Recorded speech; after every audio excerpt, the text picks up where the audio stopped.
bonsoir à tous et à toutes et bienvenue pour un nouvel épisode du Catch Sim Podcast. Donc moi c'est Orange Changuine et ce soir on va revenir sur le dernier pay-per-view en date de la WWE Battleground. Et je suis en charmante compagnie car il n'y a que des demoiselles avec moi, donc Azeris Salut! et Ambrosia. Salut! Pas de mâle, pas de testostérone, enfin pas beaucoup. Oui, quand même, t'es là. Et oui, et pas de Gbaka, pas de Dream, pas de Mister M, enfin Big M, Mister M, ouais, je me rappelle plus, mais bon, on espère qu'ils seront là, Big M, voilà. J'espère qu'ils seront là la prochaine fois, donc on va commencer par le commencement. Donc l'open air que je crois vous avez vu, donc un match entre Aiden English et Ty Dillinger avec une défaite de Dillinger. Ambrosia, on sait que tu apprécies un petit peu Dillinger, donc on va commencer par toi. Qu'as-tu pensé du match, du résultat de... Eh ben, écoute, moi, j'ai pas trouvé le match si folichon que ça, ouais. C'était un match classique en kick-off. Il y a eu, je dirais, aucune étincelle dans ce match. Et en plus, non seulement je les trouve pas fait l'un pour l'autre dans le ring, je trouve pas qu'ils s'accordent. Ça fait plat, je trouve. C'est voilà, c'est tout à fait inintéressant à voir, je trouve. Et sans compter que c'est pas la première fois qu'ils se rencontrent et il y a eu aucune amélioration in-ring. Donc je trouve qu'il faudrait passer à autre chose. Sans compter que question, pourquoi faire perdre Ty Dillinger? On se pose la question parce que entre les deux, c'est quand même lui qui est le plus over auprès du public. Donc, il faudrait quand même, quand tu vois le travail qui a été fait à NXT, il faudrait continuer sur la lancée. On l'amène en roster principal si c'est pour le couler après, c'est pas la peine. J'en vois vraiment pas l'intérêt. Sans compter que il y a certains catcheurs comme Dolph Ziggler qui à l'heure actuelle sont inutilisés et je pense que le mettre en feud contre Ziggler serait beaucoup plus judicieux et in ring on aurait vraiment une autre qualité. Après, Voilà. il peut quand même terminer vainqueur de la feud, quoi. Donc, si feud il y a, bien évidemment, parce que... Mais je suppose, vu que tu nous as dit que c'était pas leur premier combat, c'est-à-dire qu'il doit y avoir un truc, une feud entre eux. Je suis pas trop fait gaffe par rapport au weekly, mais... Oui, ils avaient ça. Là, c'est au moins leur troisième match. Mais seulement les matchs, on les voit en weekly ou alors en pré-show. Donc en fait, enfin, ils sont pas, on les voit pas quoi. Donc, mais elle dit, ça traîne depuis un moment déjà. Bah après, tu sais pas, mais si ça se trouve, faudrait regarder d'ailleurs par curiosité, mais si ça se trouve, les pré-shows, les kick-offs sur YouTube sont peut-être plus regardés que le show en lui-même par rapport au nombre de vues et tout ça. Après, bon, c'est vrai que on peut pas tellement se comparer avec les chiffres de la WWE, puisque c'est vrai que les events sont souvent téléchargés et tout, donc beaucoup plus que, on va dire, les chiffres officiels, les pré-shows et tout ça sont quand même énormément vus en live, hein. Ambrosia, qu'est-ce que tu as pensé de ce match, du résultat de... Elle a déjà parlé. C'est moi qui parle. Ah, Zéris, oh mince, pardon. Oh, la boulette, excuse-moi. Oui, Déjà, tu perds la tête. ça commence, hein. Et c'est que le début du podcast. Ouais, bah, c'était un bon petit match de pré-show. Voilà, effectivement, il y a pas réellement de feud écrite entre eux, hein, de toute façon. Si je me souviens bien, Dillinger avait pris le dessus sur les précédentes confrontations. Donc, je crois que le résultat signifie que Dillinger n'aura pas de push tout de suite et que Aiden English va bientôt perdre contre un face qu'ils vont vouloir mettre en avant. C'est tout, il le prépare pour perdre un peu plus tard. Voilà. Après, sur le match, bon, moi j'ai bien apprécié. Bah, c'était un match de pré-show, tout à fait honorable. Et et puis j'ai quand même bien aimé que Aiden English paraisse aussi efficace dans ses actions. Voilà, je l'ai trouvé bien.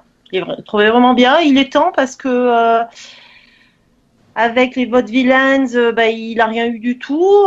Bon, bah, il montre quand même quelques qualités en promo, même de jeu d'acteur. Donc, bah, c'est quelqu'un sur lequel on va pouvoir compter pour des petites feuilles de bas de cartes comme ça. Donc, bah, c'est bien aussi qu'il gagne de temps en temps. Et Dillinger, je pense, est suffisamment over justement pour supporter une petite défaite en pré-show d'un d'un pay-per-view de classe C. Voilà, donc c'est rien d'exceptionnel, rien de terrible non plus, quoi. Il n'y a pas de quoi, fouetter un chat, ni deux. Mais voilà, plutôt un bon petit match pour démarrer. Voilà, ben c'est à ça que sert le pré-show, hein. Faire un bon petit match pour démarrer. Fait comme d'habitude, on note pas le pré-show. Bon, après, de toute façon, là, on va pas calculer la note générale, donc bon. Comme notre compteur officiel, notre mathématicien officiel n'est pas là, nous on s'embête pas avec ce genre de détails. Donc on notera juste les matchs comme d'habitude. Et bon, donc du coup on va passer à l'opener du pay-per-view. On démarrait, on va dire sur les chapeaux de roue, je pense qu'on est à peu près tous d'accord pour dire que c'était le show stealer de l'event, quoi. Le match, Oui. donc le tag team match entre les New Day et les Usos avec une récupération de titre des New Day. Donc qu'est-ce que t'as pensé du match, Azeris? Est-ce que c'était le show stealer pour toi? Est-ce que Oh, oui, hein. Quel dommage que ça ait été le premier et qu'après il n'y ait plus eu de show stealer. Euh, bon, juste pour débuter, je me suis un petit peu braquée au départ parce que bah, la tenue super américaine des New Day m'a contrariée parce que le problème de SmackDown est que ces trois heels principaux sont justement anti-américains et campés comme ça. Donc bon, c'était pas, même si c'est pas le cas des Usos, bon, c'était pas utile d'en rajouter une couche, quoi. C'était bon. J'étais déjà saturée de patriotisme. Et, ah, et puis surtout qu'en plus c'est un et peu donc, plus tard, le match des drapeaux, là tu peux pas faire plus voilà, patriotisme que... ouais, voilà. Et donc, en fait, du coup, ça me met de mauvaise humeur, mais cependant, le match est enlevé, le match est fun, le match va 100 à l'heure. J'ai beaucoup apprécié que ce soit Xavier Woods et Kofi Kingston et que Big E reste en dehors. Je trouvais que ça apportait vraiment, je sais pas, une note rafraîchissante. C'était sympa justement de pas attendre le hot tag du Powerhouse comme d'habitude. Et Xavier Woods, waouh, quel match quoi! Waouh, quel match de Xavier Woods! C'est chouette aussi de le découvrir et le redécouvrir et d'être à chaque fois épaté. Un petit peu chafouine que les Usos perdent leur titre parce que bah, l'arrivée des New Day, bon, on savait qu'ils allaient devenir champions, quoi, mais je crains que ça n'écrase trop la section tag team. On verra bien. Après, le match est tellement bon que voilà, je suis prête à accepter le résultat parce que je me suis bien amusée pendant ce match. Et puis ça va poser le même problème que quand ils étaient en haut. Va falloir crédibiliser sacrément fort une équipe pour qu'ils puissent les battre, parce qu'ils risquent sinon d'être champions pendant des mois, voire des années, si ça suit pas derrière Voilà. en tag team, quoi. Comme il y a eu le problème à Raw où ils l'ont conservé assez longtemps et Surtout que Oui, s'ils c'est veulent rien encore passé. battre un record, ils peuvent là aussi les mettre encore battre leur propre record, tu vois, pour qu'ils aient deux fois une ceinture à chaque fois et qu'à chaque fois ils battent un record. Ils peuvent très bien faire ça. Et du coup, alors, est-ce que c'était ton show stealer Ambrosia et qu'as-tu pensé du résultat, du match en lui-même Mais oui, c'était effectivement le meilleur match de la soirée. Hein. Parce que, enfin, moi j'ai bien aimé parce que c'était rapide, fluide, ça voltigeait un peu. On a pu donc, je dirais pas constater, mais euh, voir que, enfin, moi je le savais un petit peu déjà, la qualité in-ring de Wood, donc ça fait bien plaisir parce qu'il n'était pas mis suffisamment en avant, il y a, même, ne serait-ce que l'année dernière, quoi. Non, là, on a vu une belle résistance de Wood, des choses, il fait bien, dans le ring, il se débrouille très bien. Et c'était un joli match spectaculaire et puis ça fait du bien parce que niveau tag team à l'heure actuelle, dans, dans le show principal, c'est pas trop ça, quoi. Et là, ça fait du bien de voir un joli match tag team qui peut prétendre à rivaliser avec les tag teams de chez NXT, quoi. Voilà. Oui, C'est- et puis pour revenir à Woods, ceux qui l'ont connu, notamment à la TNA, savent de quoi il était capable sur un ring et sont pas plus étonnés que ça. Par contre, j'ai essayé de me rappeler ses conséquences Creed à l'époque où il était à la TNA. Il a même été pendant longtemps en tag team avec Jay Lethal et Oui. Lethal Conséquences, voilà. Conséquences Creed, ouais, c'était Lethal Conséquences, le tag team. Enfin voilà.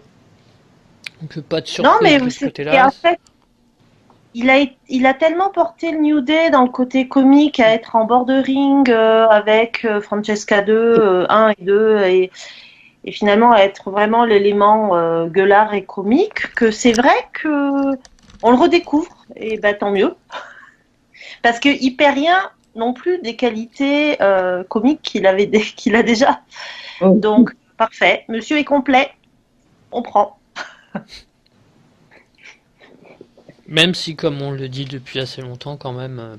Enfin, là encore, ça va parce qu'ils ont été absents pendant quelques semaines, mais pendant un temps, je vous rappelle que souvent, pendant les podcasts, on n'en pouvait plus du New Day, quoi.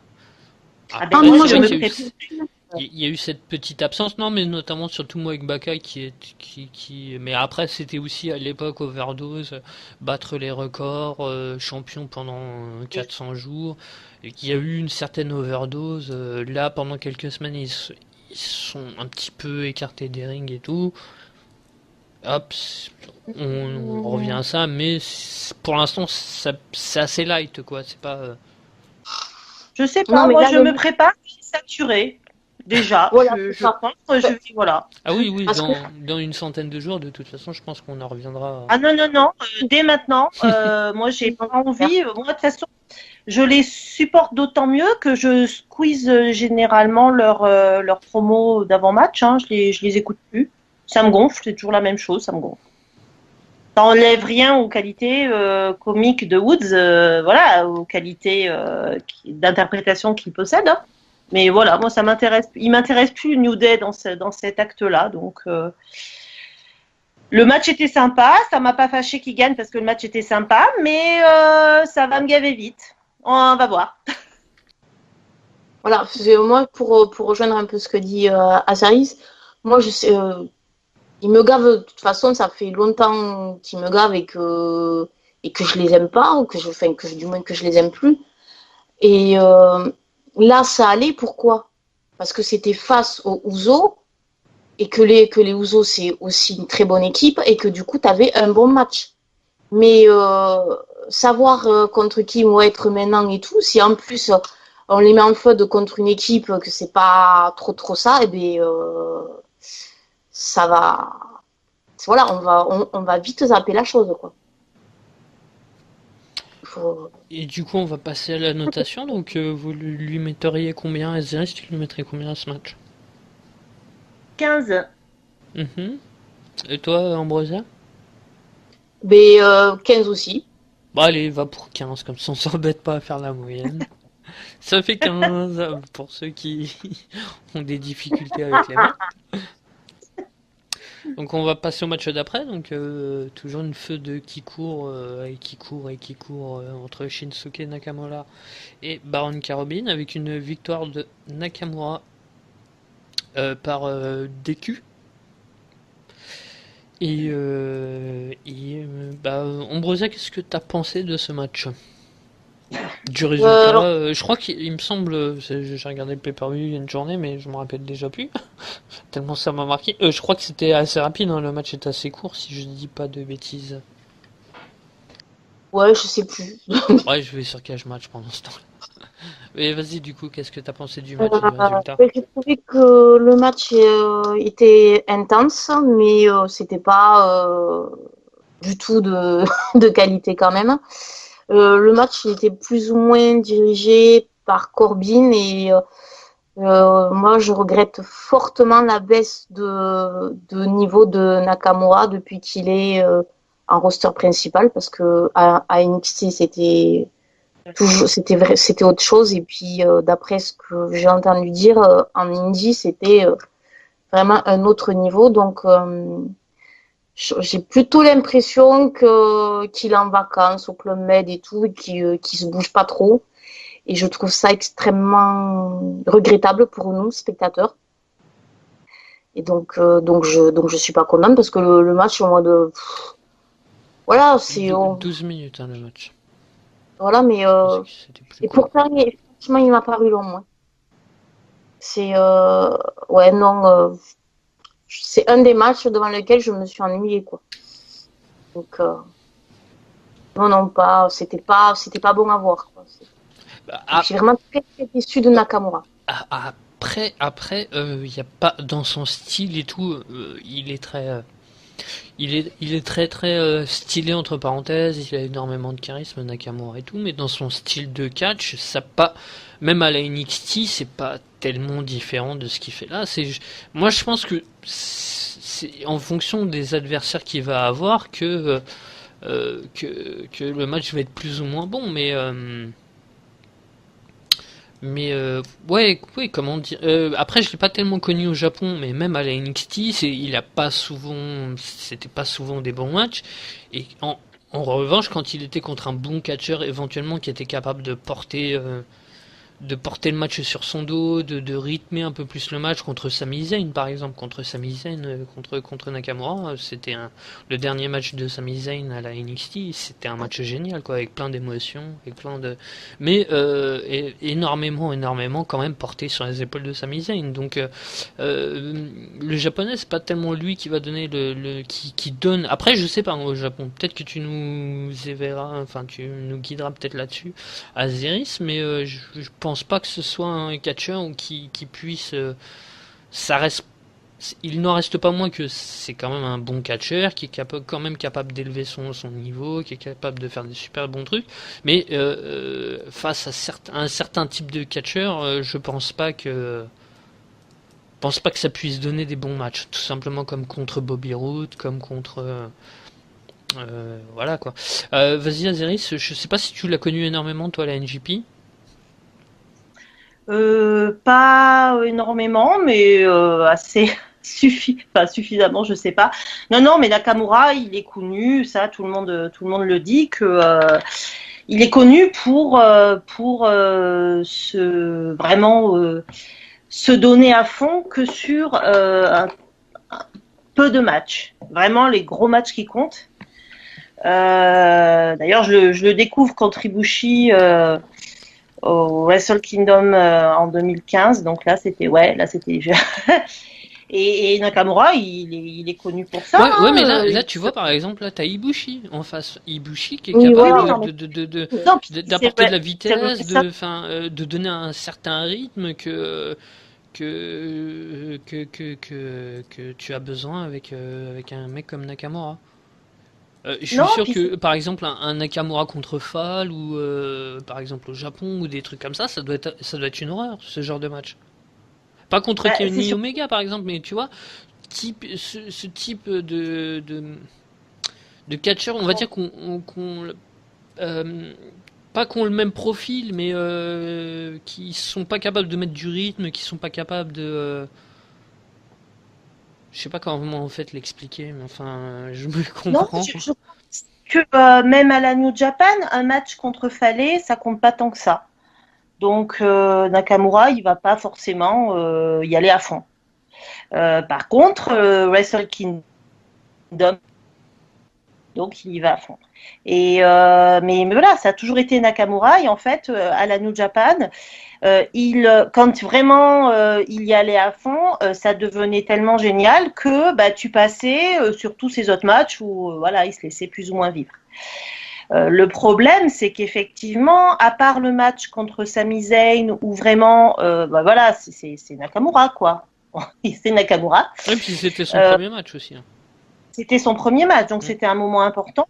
Et puis sans doute, je veux dire, c'est son match de présentation et il est sans doute laissé libre. Il a pas encore à s'adapter à la patte WWE. Et moi, je pense que le stéréotype du match, le match stéréotypé de la WWE ne fait rien de bon pour Nakamura. Nakamura, tu peux pas l'avoir qui se fait botter les fesses pendant 10 minutes pour revenir à la fin. Ça ne fonctionne pas. Et si tu bookes Nakamura comme n'importe qui, ça je l'ai déjà dit, mais je me répète, et ça ne fonctionne pas. Et en face, t'as Baron Corbin qui manque trop d'expérience pour vraiment mettre de l'influx là-dedans. Donc en fait, bah, c'est ouais, moi tu parlais de son run NXT, Ambrosia, moi je lui ai rien trouvé de fantastique à part ce premier match. Hein. J'ai pas retrouvé le Nakamura que je voyais à la New Japan sur les matchs importants. Et voilà, et puis Baron, ouais, ça manquait d'énergie, c'était pas très intéressant, on attend que ça s'arrête, et effectivement, les 12 minutes 29, moi d'après ce que je vois, ben, elles sont longues, quoi. Donc, voilà, c'est pas très... Soit la WWE décide de booker Nakamura pour ce qu'il est, quelqu'un de très particulier.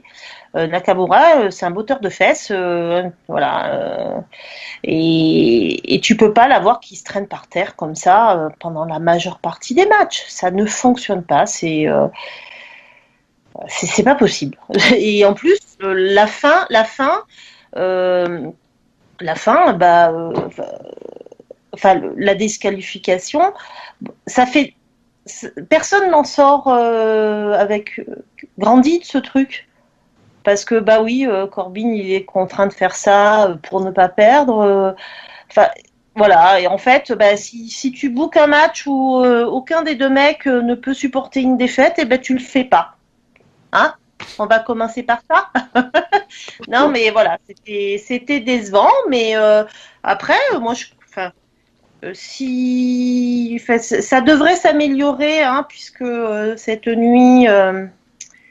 On est parti sur mieux, mais je crois que Nakamura, il a besoin d'être boosté par un truc plus intéressant que le rien dans lequel il est, quoi. On verra. Souhaitons alors que son prochain adversaire soit John Cena ou Edge Styles, ou là ça pourrait. Edge Styles, ouais, ça serait cool. Là, il va se déchirer parce que bah, c'est des adversaires, je pense qu'il a envie d'affronter. Mais après, il faut pas que le booking du match lui impose de rester à se traîner par terre pendant 10 minutes. Après, c'est toujours le problème du booking du méchant dominant qui, comme Corbin par exemple, ou qui est obligé de pas massacrer son adversaire tout le match, mais de le montrer que c'est le plus fort, que c'est le dominant, que c'est le... Oui, et puis Corbin, finalement, il a montré vraiment des promesses au début, mais il passe pas au niveau supérieur, quoi. On se demande quel adversaire va lui permettre de vraiment aller monter une marche supplémentaire et qu'on va se dire waouh, ah ouais, quand même. Pour l'instant, on est un peu dans le bof bof. Espérons que ça aille mieux. On va passer aux notes du match. Alors, Ambrosia, tu mettrais combien ce match? 11, en étant gentil. Et toi, Zeris? 9. Et ben moi J'ai pas envie d'être gentille. moi je mets 10 comme ça. Voilà. Ça fait une moyenne de 10. Ah, elles sont simples à compter là pour l'instant nos moyennes. On s'embête pas. Donc là on va passer au match d'après. Donc c'était le match pour Contenders Number 1 pour le titre féminin de SmackDown, avec un match qui voyait s'affronter Tamina, Natalya, Charlotte, Lana et Becky Lynch, avec une victoire surprise, même si vers la fin c'est ce que pronostiquaient quand même les sites de paris en ligne, mais une victoire donc semi-surprise de Natalya. Becky qui quand même pendant un moment élimine coup sur coup, si je dis pas de bêtises, par soumission Tamina et Lana. Ah. Et voilà, après donc les deux, quasiment les deux, si je dis pas de bêtises, les deux heal. Ah non, il restait après Natalya en heal quoi, mais et donc bon voilà, qu'est-ce que tu as pensé du match Azeris? Pas grand-chose, en fait. En fait, j'étais, voilà, je commence j'ai déjà plongé dans la morosité, donc je suis devant, quoi. Oui, bah oui, bon. En fait, ça tourne, la section féminine à SmackDown tourne autour de l'histoire qui est en train de se jouer entre Lana et Tamina. Bon, j'ai toujours pas compris quelle était la motivation de Tamina dans cette affaire. J'ai pas compris ce qui est devenu le Welcome Committee là, il y a encore quelques temps, quelques semaines, on avait une réunion des Heels avant Money in the Bank, et puis en fait Carmella a gagné la mallette, et puis le groupe a disparu. Ils auraient pu s'en servir pour mettre un petit peu de boost sur l'animosité, l'énervement des uns des autres. Notamment, pourquoi pas une Natalya qui s'affirmerait en chef et qui accepterait pas que d'autres qu'elle veuillent mener la danse. Ça aurait préparé cette victoire, qui est quand même une victoire surprise. Enfin, surprise oui et non, parce que c'est vrai qu'il y a beaucoup de gens qui s'attendaient à Charlotte, parce que je suppose que tout le monde veut voir Charlotte dans un match pour le titre à SummerSlam. Comme si on n'en a pas eu assez des matchs pour le titre pour Charlotte, il y a Caro. Bon, peu importe. Mais non, mais ceci dit, c'est vrai qu'elle a été excellente une fois de plus dans ce match. Hein. Elle est spectaculaire, elle est vraiment extra. Oui, c'est pour ça que je comprenais pas trop ta petite pique, mais Oui, non, mais ça n'empêche rien. Non, mais attends, moi je me souviens d'un temps pas si lointain où Charlotte, qui récupérait le titre face à Sasha Banks, avait plongé dans une colère monstrueuse, à juste titre, hein, parce que derrière Sasha Banks, ça a été fini. Hein. Bon, bref. Et ouais, après, c'est vrai que je disais oui, surprise oui et non, parce que quand il réfléchit, ça pouvait pas être Tamina ni Lana. Et puis on imaginait mal qu'il ferait affronter une face à Naomi. Alors en fait, les hésitations, c'était est-ce que Charlotte reste face ou tourne heel. Bon, elle va rester face. oui, et puis et en même temps, tu pouvais te dire Carmella pourrait potentiellement cacher ces jours, 6 ou semaines, et donc le titre change de main, et donc t'as une heal en fait après en championne, quoi. T'as aussi ce. Tu veux ah oui, non, mais c'est sûr, tu veux anéantir la carrière de Carmella, mets-lui le titre. Vas-y, dès maintenant. Ah non, mais c'était pour ça que potentiellement, non, je te dis après, c'est pour ça que ça avait aussi de la crédibilité de faire gagner. Non, après, bon, Natalya, Naomi, on va avoir un bon petit match à SummerSlam, donc c'est pas non plus une horreur annoncée, quoi. Ça devrait être sympa. Donc, à voir. Et bon, moi, voilà, je voulais parler aussi du Kalana, ça commence vraiment à me déranger, parce qu'une fois de plus, elle a quasiment rien fait. Ben, c'est peut-être préférable si vaut mieux qu'elle fasse rien plutôt qu'elle devienne dangereuse parce que mine de rien elles sont 5 et que c'est vite fait de marcher sur quelqu'un et de se faire mal. D'accord, mais ce serait pas encore mieux qu'elle soit éloignée des rings et qu'elle redevienne parce Moi que je suis en train d'avoir la chute libre sur Lana, mais grave quoi. Enfin bon, c'est au tout début, quand elle est la manageuse de Rousseff, elle est juste parfaite, elle est extraordinaire.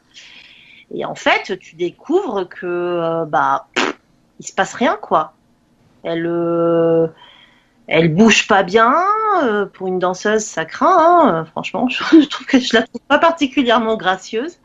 Elle crie énormément, par contre. Elle braille énormément sur un ring. Oui. Mais ouais, elle essaie de jouer la comédie, quoi. Elle est pas très bonne en actrice, mais ça, on s'en était rendu compte avec le désastre, avec l'histoire de Ziggler. Ouais, et bon, elle fait bien ce qu'elle peut sur le ring, mais il y a pas de miracle, hein, quand on catch quand on n'apprend que depuis quelques mois. Comment veux-tu qu'on soit crédible? Ouais, pour l'instant, à mes yeux, elle sert à rien, Lana, quoi. À part m'ennuyer, parce que et à côté de ça, la division, elle est tellement. Tu vois, je pense de moins en moins que ça doit être une excuse. Elle ne cache que depuis quelques mois. Je pense vraiment que ça doit pas être une excuse. Tu vois, par exemple, c'est pas une excuse, c'est juste qu'il n'y a pas de miracle. Non, je suis pas d'accord. Déjà, je parle souvent des japonaises, des idoles japonaises qui, au bout d'1 ou 2 ans, deviennent de très bonnes catcheuses en passant dans des dojos. Mais t'as même, par exemple, un exemple tout bête, mais l'acteur là qui avait fait Stéphane Armel, non? C'était pas Stéphane Armel. Amel. Ouais. Par exemple, qui lui s'était entraîné quelques semaines, au bout de quelques semaines, enfin, tu dis potentiellement ce type dans 1 an ou 2, il peut devenir. Je crois que c'est ça, hein. Je pense que si Lana n'est pas une très bonne danseuse, c'est qu'elle manque, elle est pas très athlétique en fait, et que c'est peut-être aussi ce qui explique ça. Et je pense que même malgré dans 1 ou 2 ans, je vois pas. Mais elle fait pas 22 ans, elle. Ça fait moins que ça, non? Non, mais je veux dire, dans 1 ou 2 ans même, je pense que potentiellement, tu pourras pas en tirer grand-chose de plus. Hein. Ah non, mais c'est ce que je crois, hein. C'est ce que je crois aussi. Même Le Miz, qui n'était pas trop un catcheur avant, qui venait d'une télé-réalité, comme tout le monde le sait, tout ça, machin, qui a été découvert comme ça par la WWE. Enfin, je sais plus c'était quoi exactement le truc. C'était pas non plus catcheur. Que j'ai jamais vraiment apprécié son talent in-ring ni rien, mais il montrait quand même à l'époque où il était en équipe avec Morrison, ou même un peu avant, il avait quand même certaines... je pense que c'est des trucs que soit tu n'as pas. Eva Marie, elle s'est entraînée pendant 2-3 ans, 2-3 ans plus tard, c'était toujours... C'est ça, elle est positionnée comme Eva Marie, hein, donc ça tombe bien. Oui. Et il n'y a pas erreur sur la marchandise, on comprend. Elle a remplacé Eva Marie, hein, ça. Ouais. La division féminine, la division féminine aurait pu s'en abstenir, là, parce que la révolution... C'est clair. Moi, j'avais entendu dire aussi que Lana n'était pas très assidue aux entraînements. Ah, ça c'est une faute. Ouais, parce que à un moment donné, ça posait problème parce qu'à la base, ils voulaient la mettre en roster principal bien avant. Et comme elle n'était pas très assidue, elle avait été rappelée à l'ordre parce qu'elle faisait pas le quota aussi des entraînements, des trucs comme ça. Et elle avait été rappelée à l'ordre et elle avait été et c'est comme ça après qu'ils l'ont remis à NXT et qu'elle a été obligée d'être un peu plus de s'entraîner un peu plus, mais apparemment elle avait pas très envie de s'entraîner, quoi. Bah oui, c'est bien le problème. Si elle a pas envie, qu'est-ce qu'elle fait là? Enfin, je veux dire dans le sens, pas dans le sens pour Belgique, là, si elle est pas contente, mais dans le sens si elle a pas envie d'être sur un ring, pourquoi ils la mettent dans ce rôle-là? Je pense que peut-être qu'elle a pas trop son mot à dire. Hein. Parce que je me dis, avec l'histoire avec Rusev, après il a été absent pendant plusieurs semaines et tout, ils avaient déjà dans l'idée, à mon avis, déjà de la mettre en catcheuse. Et je pense que, comme elle était assez populaire, même en house show, où elle arrivait assez facilement à se faire huer ou des trucs comme ça, et puis qui a été quand même, on va dire, on appréciait la huée, et puis elle est assez mignonne et tout, enfin.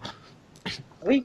Elle l'était, parce que maintenant, enfin, c'est une autre histoire. Ouais. Mais je pense qu'ils ont la WWE a voulu jouer aussi un peu là-dessus, et puis se sont dit peut-être que potentiellement ça pourrait marcher en individuel, hein. Mais je serais pas étonné que dans les mois qui viennent, on reforme le couple Rusev. Le couple Rusev-Lana, et puis hop, on repart comme en l'an 40, puisque bon, bah, au final, ça marchait peut-être mieux comme ça. Ambrosia, qu'est-ce que t'as pensé du match, toi? Ben moi, j'ai trouvé que c'était un match sympathique à regarder. Moi, j'ai bien aimé, contrairement à la majorité des gens. Je me suis pas ennuyée devant, donc moi, c'est tout ce que je demande à un match, hein, c'est que ça me plaise. Donc du coup, moi, j'ai trouvé ça assez sympa, dynamique. En plus, l'ordre d'élimination des filles n'était pas forcément celui auquel je me serais attendue. Donc une victoire de Natalia, même si je l'apprécie pas forcément, je trouve que c'est quand même mérité parce que c'est quand même dans SmackDown l'une des meilleures catcheuses qui est dans le roster féminin, et vu que la pauvre elle a jamais rien, et un title shot là, ça lui fera du bien, surtout que a priori quand le contrat sera terminé, ils ne la reprendront pas, ils ne vont pas la re-signer, et pourquoi pas avoir un petit titre juste avant de partir, quoi. Non, voilà, quoi. Donc, non, moi j'ai trouvé ça vraiment bien, et c'était un de mes matchs préférés de la soirée, donc non, impeccable. C'était assez dynamique pour moi, donc ça allait. Quand est-ce que son contrat s'achève? Je sais pas, mais ils doivent s'achever dans les mois qui suivent normalement, et donc elle ne serait pas reprise. Et est-ce que tu as ton petit mot à dire sur Lana? Ou pas? Ou on en a... Sur Lana, Oui. sur Lana, écoutez, malheureusement, moi j'aime beaucoup Lana, mais Ah, je ne peux que vous rejoindre parce que je m'attendais à toute autre chose in-ring chez elle, parce que moi ce que j'avais vu à WrestleMania, je pensais, vu les coups de pied qu'elle était capable de mettre et tout ça, je me suis dit c'est bon. En plus, c'est une ancienne danseuse, voilà, ça va être, il va y avoir du move, ça va être rapide, tout ça. ah, pour de Et vrai, ben, c'est une ancienne danseuse? Non, elle a eu bah, une formation de je sais danseuse, pas, hein. mais je suis sûre qu'elle est dansée au plan professionnel. Hein. Non, elle a pris des cours de danse. Hein. Je crois que ça s'arrête là. Hein. Ah bon, ok, ben moi j'ai cru qu'elle avait dansé réellement, qu'elle était danseuse étoile et compagnie, tu sais. Oh non, je crois pas. Non, je crois pas. Et elle, en Russie, en Russie ou en, je sais plus où elle a passé son enfance. En Russie, ouais. Ouais, et en fait, son personnage de manageuse, c'est sa prof de danse. D'accord. Voilà. C'est Et qu'elle était ouais. charmante. Ouais. Et moi j'ai été déçue par rapport à ça parce que j'attendais beaucoup plus de Lana in-ring. Voilà, c'est surtout ça. Après, moi c'est un personnage, moi Lana je l'aime bien, je la trouve sympathique comme fille, donc j'ai rien contre elle, quoi. Mais je pense que si elle ne s'améliore pas dans les mois qui viennent, vaut mieux que justement qu'elle reprenne sa place auprès de Rousseff, quoi. Bah, Parce après, que la plastique pour ça, quoi. Donc voilà, elle est là pour faire la jolie plante et accompagner un mec, et puis voilà, quoi. alors attends, pardon. Ouais, alors du coup je cherche. Hein. Elle a grandi en Lettonie et elle a en fait intégré le ballet national de Lettonie à l'âge de 14 ans jusqu'à 19 en fait. Son adolescence, elle a dansé. Voilà. Et ballet national, donc c'est un truc quand même bien. Bah, Lettonie, hein. Attention. Ouais, mais non, mais d'accord, mais enfin bon, c'est le ballet national quand même, Voilà, enfin, ça voilà. reste un truc national, même si... Voilà, Oui, ouais. oui, mais c'est pas non plus. Non, mais c'est pas le le grand ballet de Moscou, hein. non, mais, non, mais d'accord, mais enfin, ça se trouve, c'est quand Non, même non, oui, bien. Oh là elle là, a dansé. dénigrer les petits pays, mon Dieu. Non, mais attends. Mais c'est Non, pas. mais tu Non, savais bien que non. c'était un truc de danse classique, tu vois, quand je disais danse aux étoiles, c'est... Mais après, non, elle a pas été danseuse étoile, ça c'est sûr. Elle a dû rester dans les Ouais, mais petits je rats au m'entends, fond. danse aux étoiles, moi, c'est tous ceux qui font le truc de danse classique, là. Ouais, enfin, on va Ouais, pas non, non, débattre pendant 10 minutes. mais non, mais après le rôle d'Eva Marie, c'est un rôle à tenir auquel la WWE a l'air de vouloir rester scotchée. Donc pour l'instant, elle est très bien dans ça. Ouais, mais Ça la peut ne pauvre, pas, ben ouais, ça peut ne pas changer. C'est un rôle qui peut être marrant. Si c'est bien utilisé, ça peut être rigolo. Hein, donc bon, on verra. s'ils veulent une belle plante, d'après ce que j'ai compris, ils veulent une belle plante dans le roster. Ouais, non, non, mais c'est ce que j'ai compris, moi. Ben, ça va. Il y en a d'autres. Hein, ils n'ont pas besoin de Lana. Oui, non, mais Lana, c'est quand même la plus classe et la plus... Ouais, Classe, c'est la plus classe. Plus maintenant, à l'époque, grande, ouais, mais plus maintenant. c'est pas classe. Elle est pas du tout classe dans son catch et tout, elle est pas classe, hein, elle est pas... Ah, mais je te parle physiquement et quand elle marche, elle fait Non, classe. mais même. Bah non, justement, moi je la trouve pas gracieuse, pas intéressante. Mm. Effectivement, camper sur les talons et en tailleur, c'était une chose, mais là maintenant, franchement, la manière dont ça se passe, il y a tout qui est retombé, hein. Ah bon, moi je la trouve classe, mais bon. Oui, bah, écoute, c'est bon. Chacun ses goûts et sa manière de voir. Donc du coup, on va passer à la notation du match. Donc Azeris, tu lui mettrais combien? 8. Ambrosia? 14. Résistance. Ouais, non, mais moi je peux pas mettre entre les deux, hein. Ça ferait 11, mais je peux pas mettre 11, moi, y a pas moyen. 6, tant pis. Je sais pas ça fait combien de moyenne, mais je lui mets 6. Oh, oui, oui, oui. Ah non, oui, non, non, non, j'ai pas du tout aimé. De toute façon, la Nation Ring, enfin voilà, ça va être ma phobie maintenant. Ça va être, limite, je Alors, préfère 8, largement il y voir a Ring eu, sur un ring que là, Lana. Enfin après, voilà. Putain, ça va dans mes faire comme... 8, il y a 4 pour Charlotte, 2 pour Becky et 2 pour Natalia. Oui, c'est à peu près, ouais, ouais, à peu près ça. Donc, Attends, 2 minutes, je veux juste calculer là combien ça fait de moyenne parce que...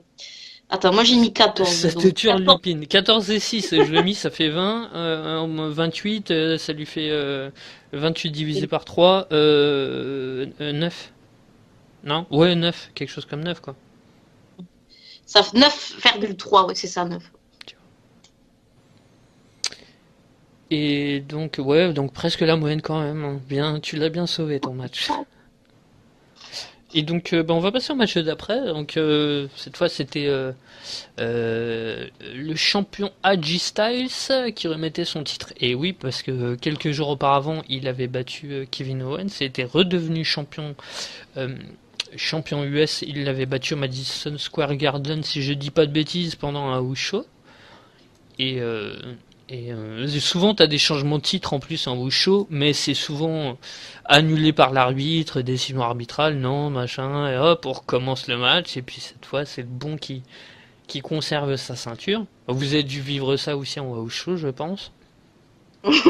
C'est un grand classique, mais cette fois, non.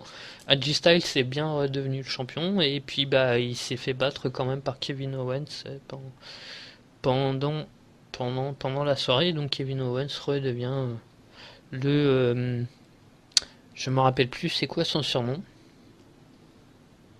The Face of America. Ah oui, Voilà, ouais. The New Face. The New Face of America. Et Azir, est-ce que t'as pensé du match? Déception. Là, ouais, j'étais encore morose du NAC Corbin, hein, donc ça m'avait pas quitté. C'est pas les filles qui me. Bon, Charlotte m'avait bien popé 2-3 fois, mais ça avait pas suffi. Et en fait, j'avais voilà le. Et puis, bah, c'était lent. J'ai l'impression que c'était.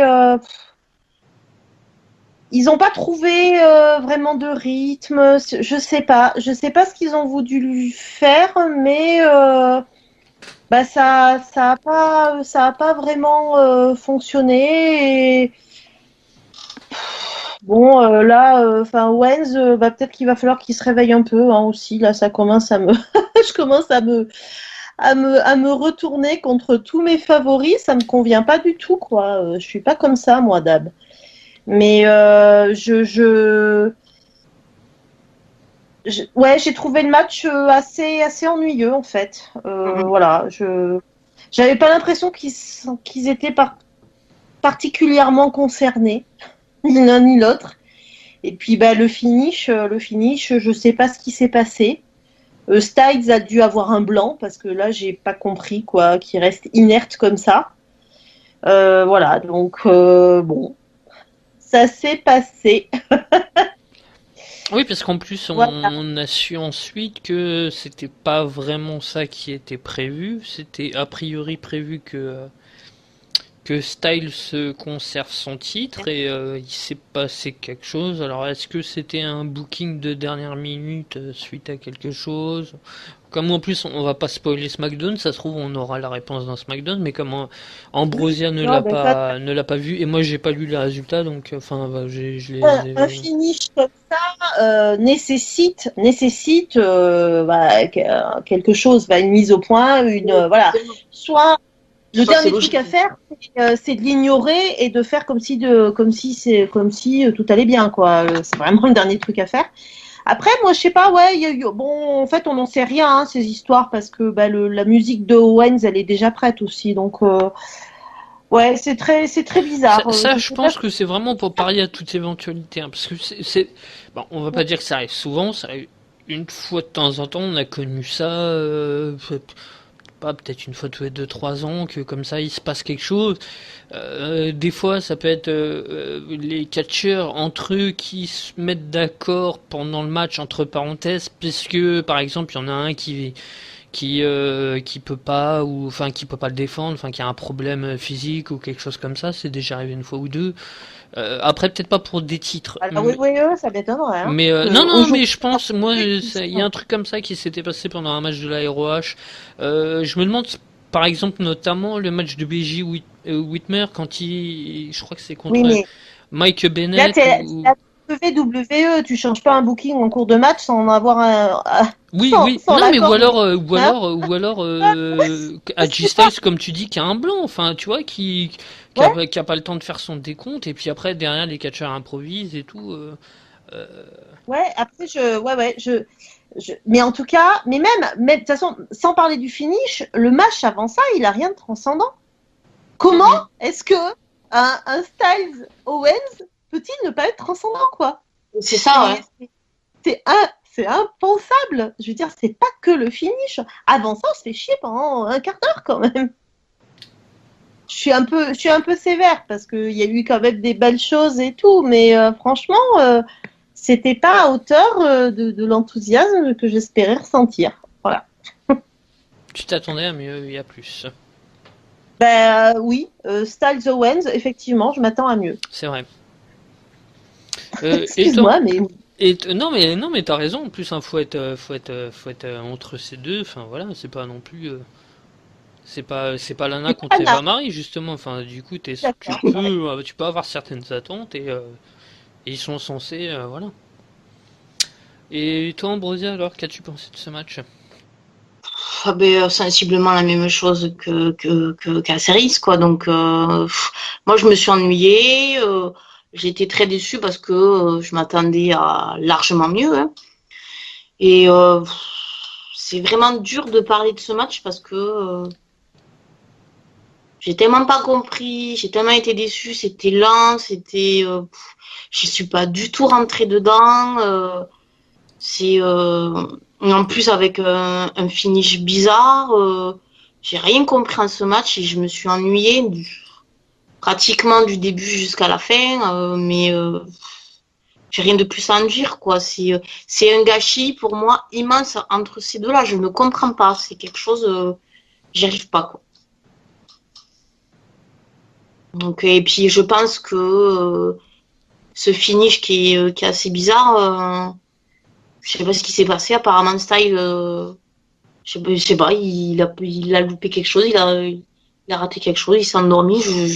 J'aimerais comprendre, mais là, non. On n'était pas les seuls à s'ennuyer. Ah ouais, non, là, c'est la catastrophe. Là, pour moi, j'en reste, mais je m'en remets pas. C'est pas possible. Non, c'est inconcevable.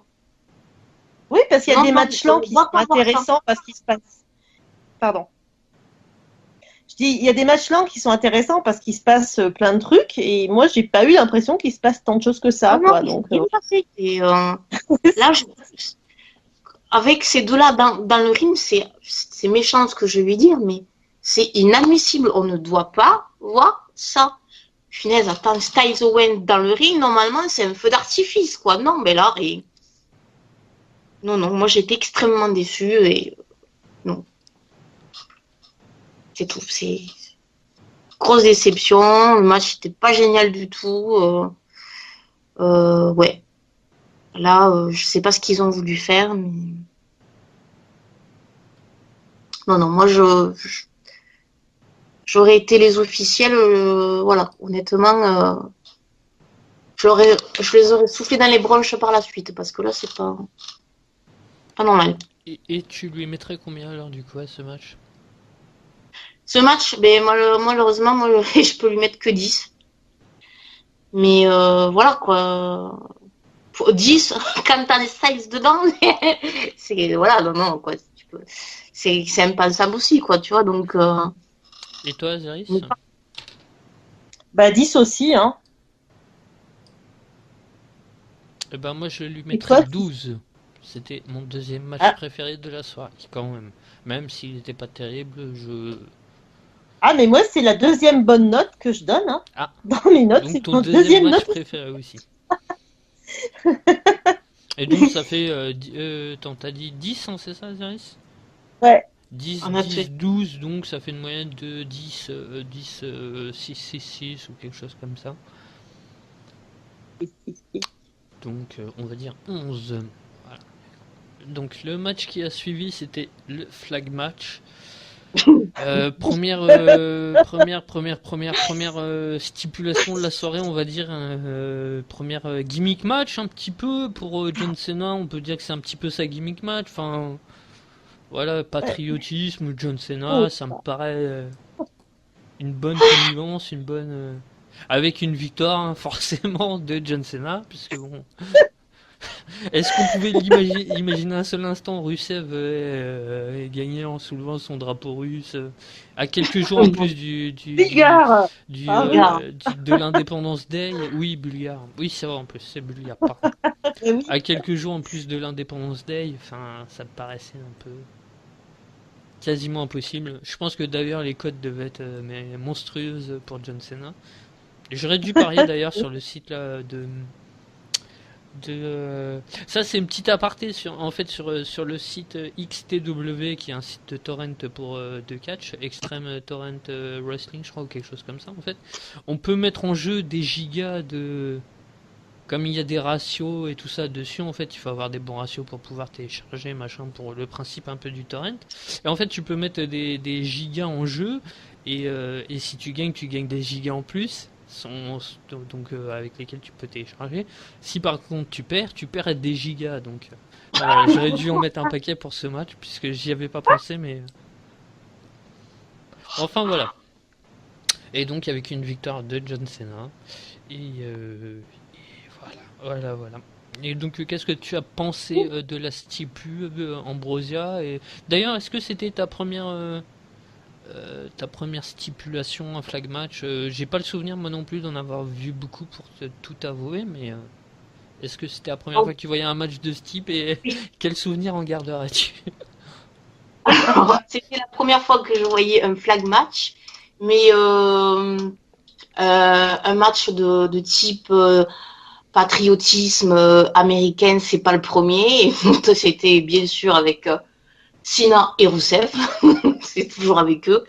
Et je déteste ça parce que je trouve qu'ils en font énormément, les Américains, avec leur patriotisme. Et moi, ça me saoule fortement. Je comprends pas leur patriotisme aveugle. Donc, du coup, voilà, j'aime pas.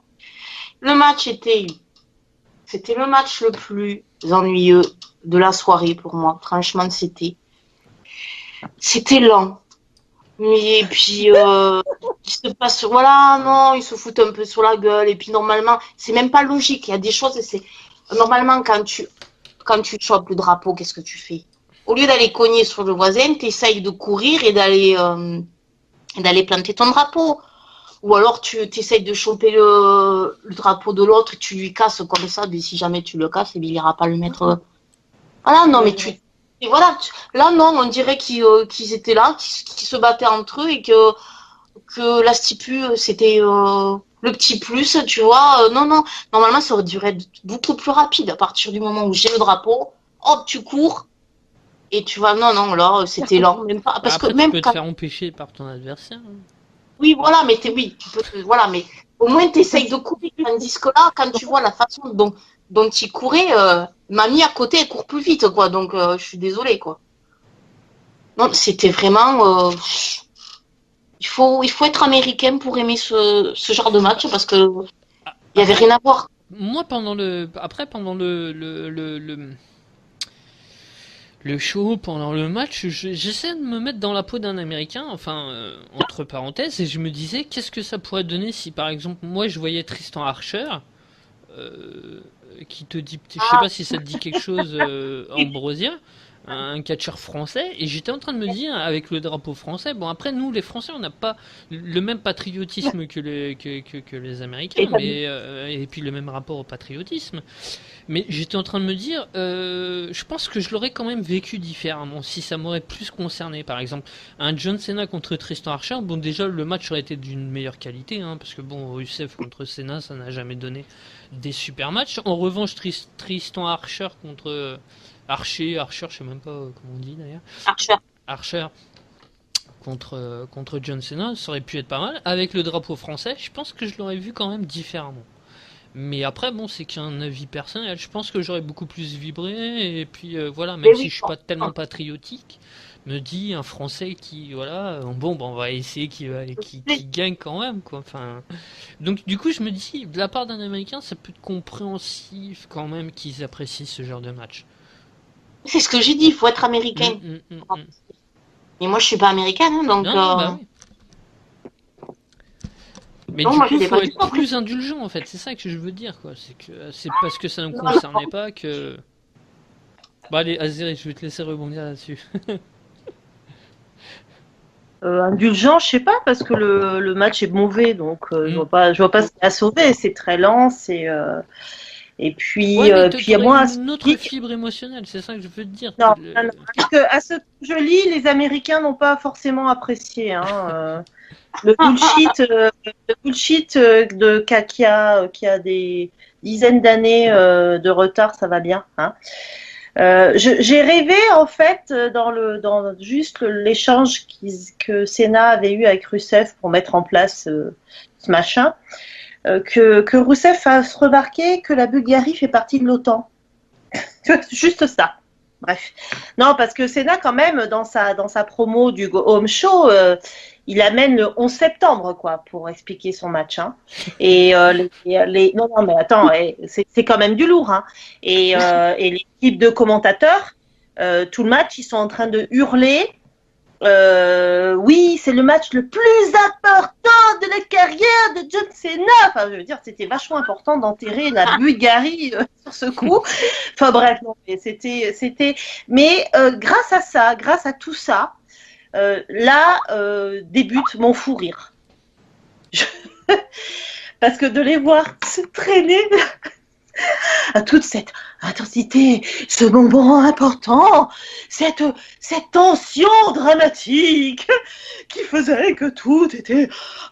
ils avaient tous les deux le poids de tous leurs pays respectifs sur les épaules qui les empêchaient de se mouvoir. C'était terrible. Donc j'ai commencé mon fou rire à cet instant et je crois que ça m'a pas quitté jusqu'au bout du show en fait. Mais un grand merci à Cena pour être un connard sexiste, raciste et patriote. Non mais sérieux. Non, l'américain moyen quoi. Non, bah écoute, je sais pas, je connais pas suffisamment d'Américains mais après pour un produit qui se veut être vendu à l'international, faut qu'ils arrêtent quoi. C'est pas, on est en 2017, c'est plus justifié ce genre de choses. Et c'est même pas paresseux de ressortir Rusev pour ça. C'est même pas paresseux. Alors Cena avait besoin d'un match, alors qu'ils ont sorti Rusev du placard, ils l'ont remis dans la même merde qu'il y a quelques temps pour le même résultat. Mais il n'y a même pas eu quelque chose d'intéressant. Enfin, je sais pas. Plutôt qu'avoir le match le plus important de sa carrière, parce que il devait sauver l'honneur de l'Amérique contre un pays membre de l'OTAN. Je sais pas. Il aurait pu avoir juste, voilà, le besoin, la fierté pour son pays, quelque chose d'un peu plus léger et qui serait tellement mieux passé. Mais ils en ont fait tellement des tonnes et sur le match en lui-même à se traîner comme ça, c'était tellement énorme, outré, c'était que non, mais c'en était ridicule, donc j'ai bien ri. C'est voilà. Et d'ailleurs, même question que pour Ambrosia, est-ce que ça te parle ce genre de match? Est-ce que tu as le souvenir d'en avoir déjà vu un comme ça à la WWE? Bon, après ce genre de stipulation, de toute façon, je doute que tu puisses l'avoir sur la scène indé, mais c'est pas une stipulation courante, je crois bien. Hein. Bah écoute, je sais pas, apparemment devoir aller planter son drapeau de l'autre côté, c'était nouveau, non? Il n'y avait pas que d'habitude, il suffit de choper son drapeau et puis basta. C'est possible. C'est tout à fait possible. Ouais.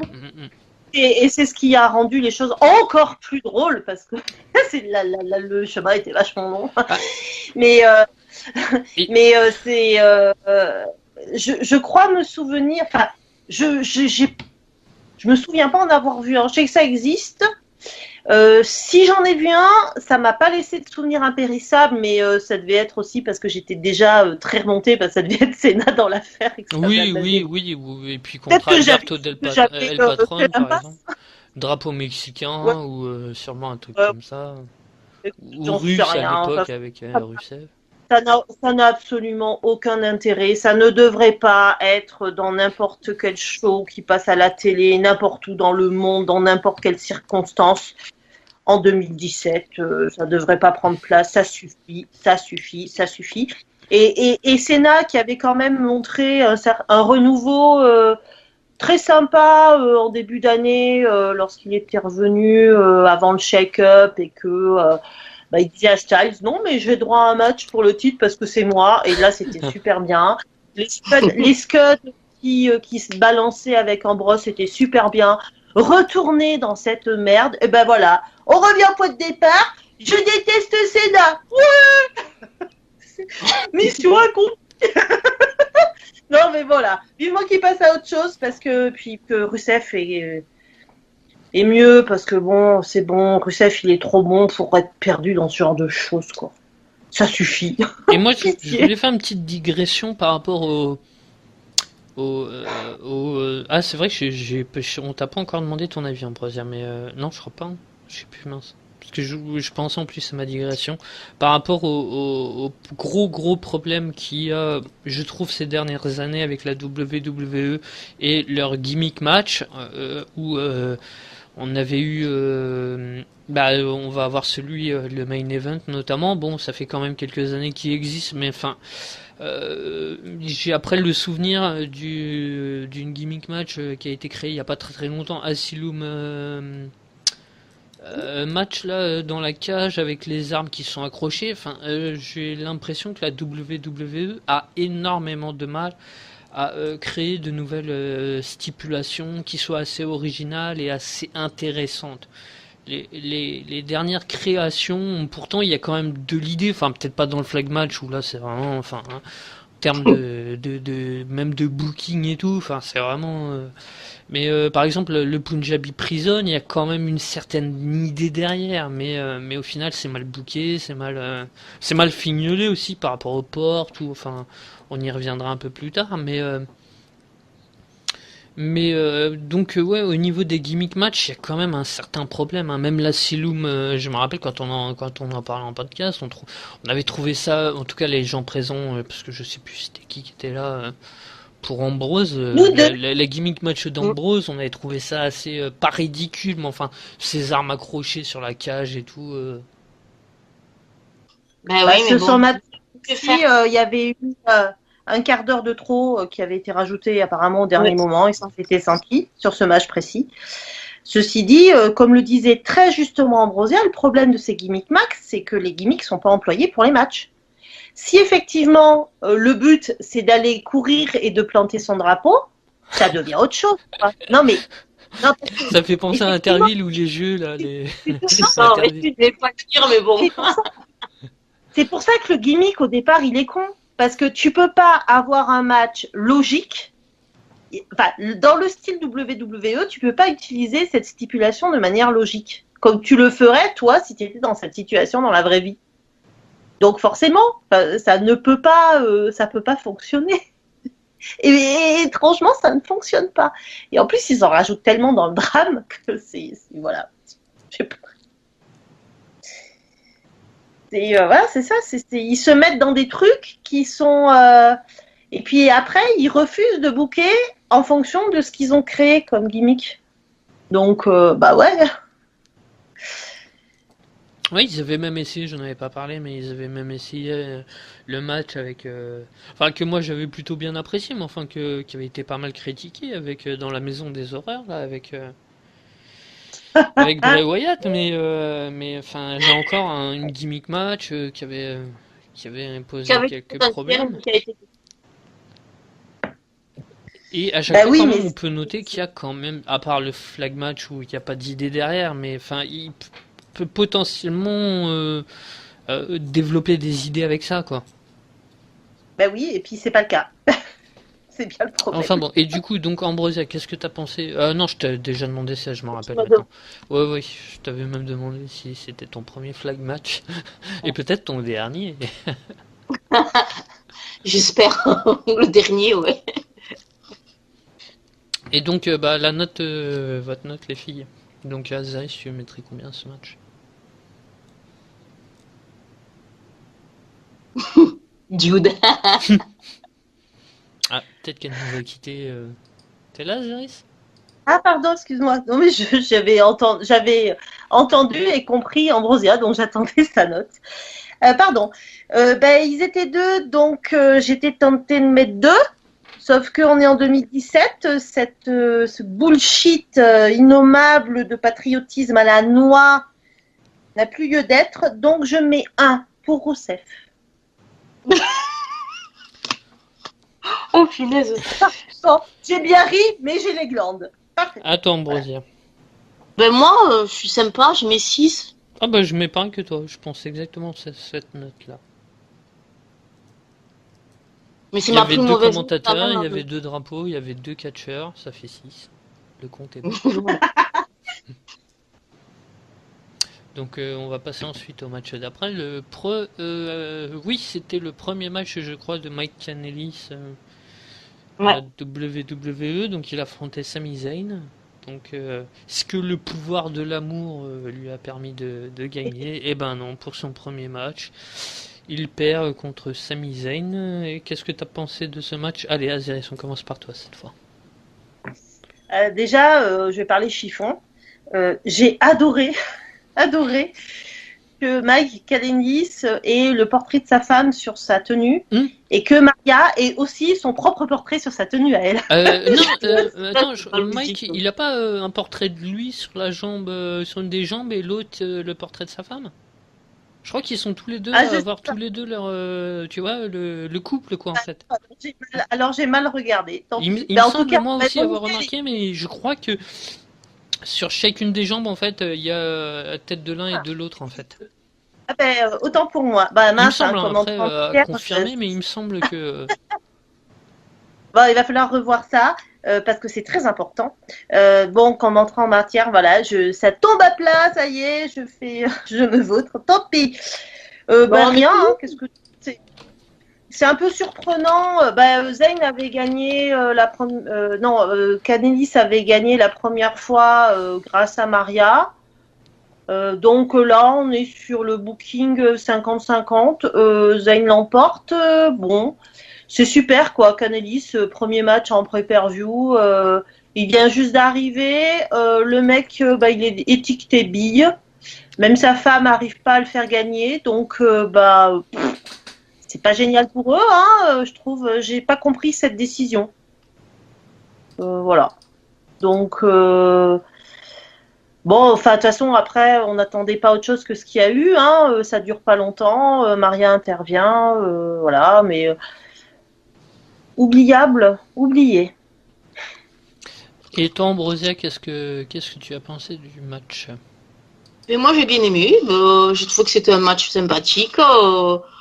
Que même si ça a été court, j'ai trouvé que c'était bien fait, que les deux lutteurs allaient bien dans le ring ensemble. Le match était quand même rapide, fluide et aérien grâce surtout à Zayn. C'est quand même lui qui, pour moi, a porté le match.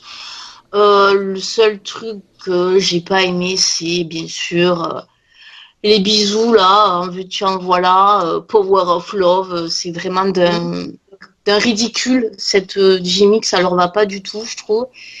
Et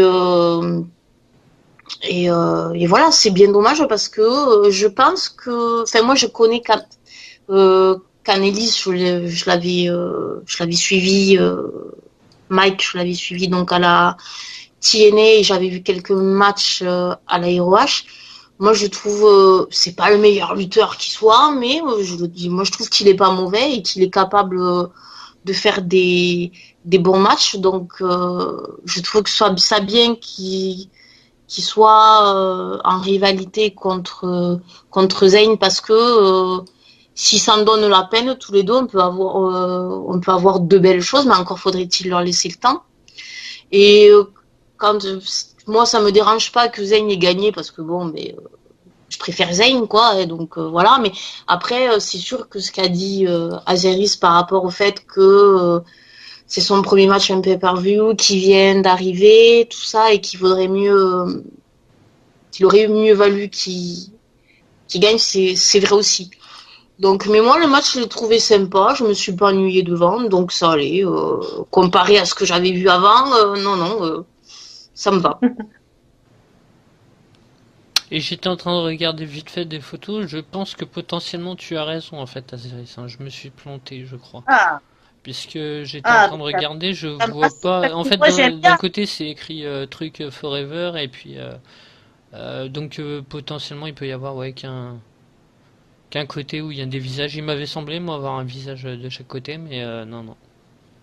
Non, mais je suis heureuse parce que j'aime bien avoir raison.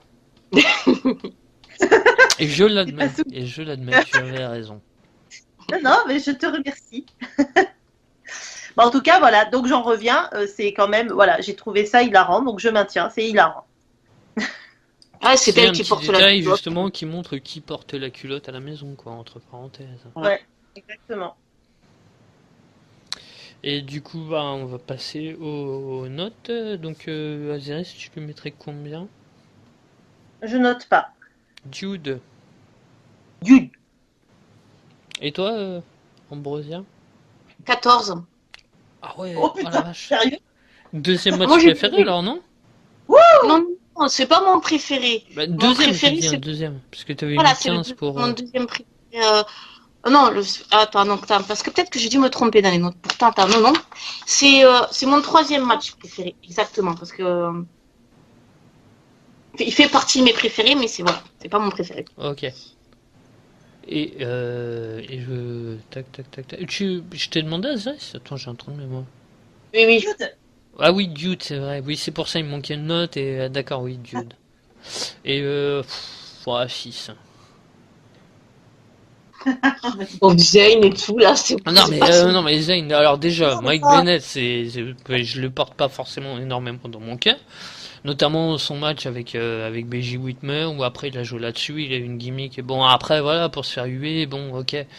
Enfin bon, il y a des limites quand même. Le mec, presque il paralyse un mec, et puis après il devient, ça devient son finish et tout. Le pal driver qu'il avait mal porté, puis en fait, pour raconter l'histoire de... Même avant, hein, de toute façon, je l'ai jamais vraiment apprécié, parce que sur un ring, il était pas terrible. Il a plus sa place à la WWE, et il y a 2 ou 3 ans, il a mal porté un pal driver à BJ Whitmer, qu'il a gravement amoché, je crois, au niveau de la colonne vertébrale, ou je sais plus trop quoi. Ouais. Il a été pendant 6 mois dans l'incapacité de catcher et tout. Et derrière, il a joué là-dessus en disant, voilà, c'est mon nouveau finish, le pal driver et tout ça, machin. Et puis donc, voilà, quoi. Mais j'ai pas aimé, pourtant c'est une gimmick et tout, mais j'ai pas aimé qu'on puisse jouer là-dessus. Et puis, voilà. Enfin, c'est surtout ça que je lui reproche, on va dire, récemment, même si peut-être potentiellement il n'y peut pas grand-chose. Enfin voilà, et donc là on va parler du 2e gimmick match. Parce que moi je dis une gimmick et pas un gimmick, hein, comme certains peuvent. Mais oui, pourtant on dit un gimmick. M'en fous, non, c'est The Gimmick en anglais, donc enfin, traduction, C'est un gimmick. Ouais, pour moi, traduis c'est ça comme tu féminin veux. aussi, hein. Que je dis la gimmick. En Et général. donc, Et moi je dis le gimmick parce que je me la pète. le gimmick match. Bah, arrêtez de me... Non, bon, la gimmick match, voilà.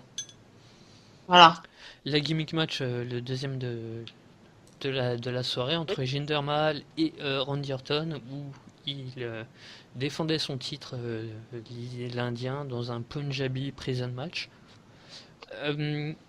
Avec en plus, ça on pourra en parler, avec l'intervention surprise quand même, hein, parce que là, Oui. qu'on me dise pas qu'il y avait beaucoup de gens qui s'y attendaient, cette musique indienne, tout à coup tu te dis mince, non, c'est pas lui quand même, non, ils vont pas oser, pas Great Kelly, oh merde, et si c'est Great Kelly qui revient pour aider son pote indien, et puis après la tribu indienne fait la conservation de titres de Jinder Mahal. Alors cette année,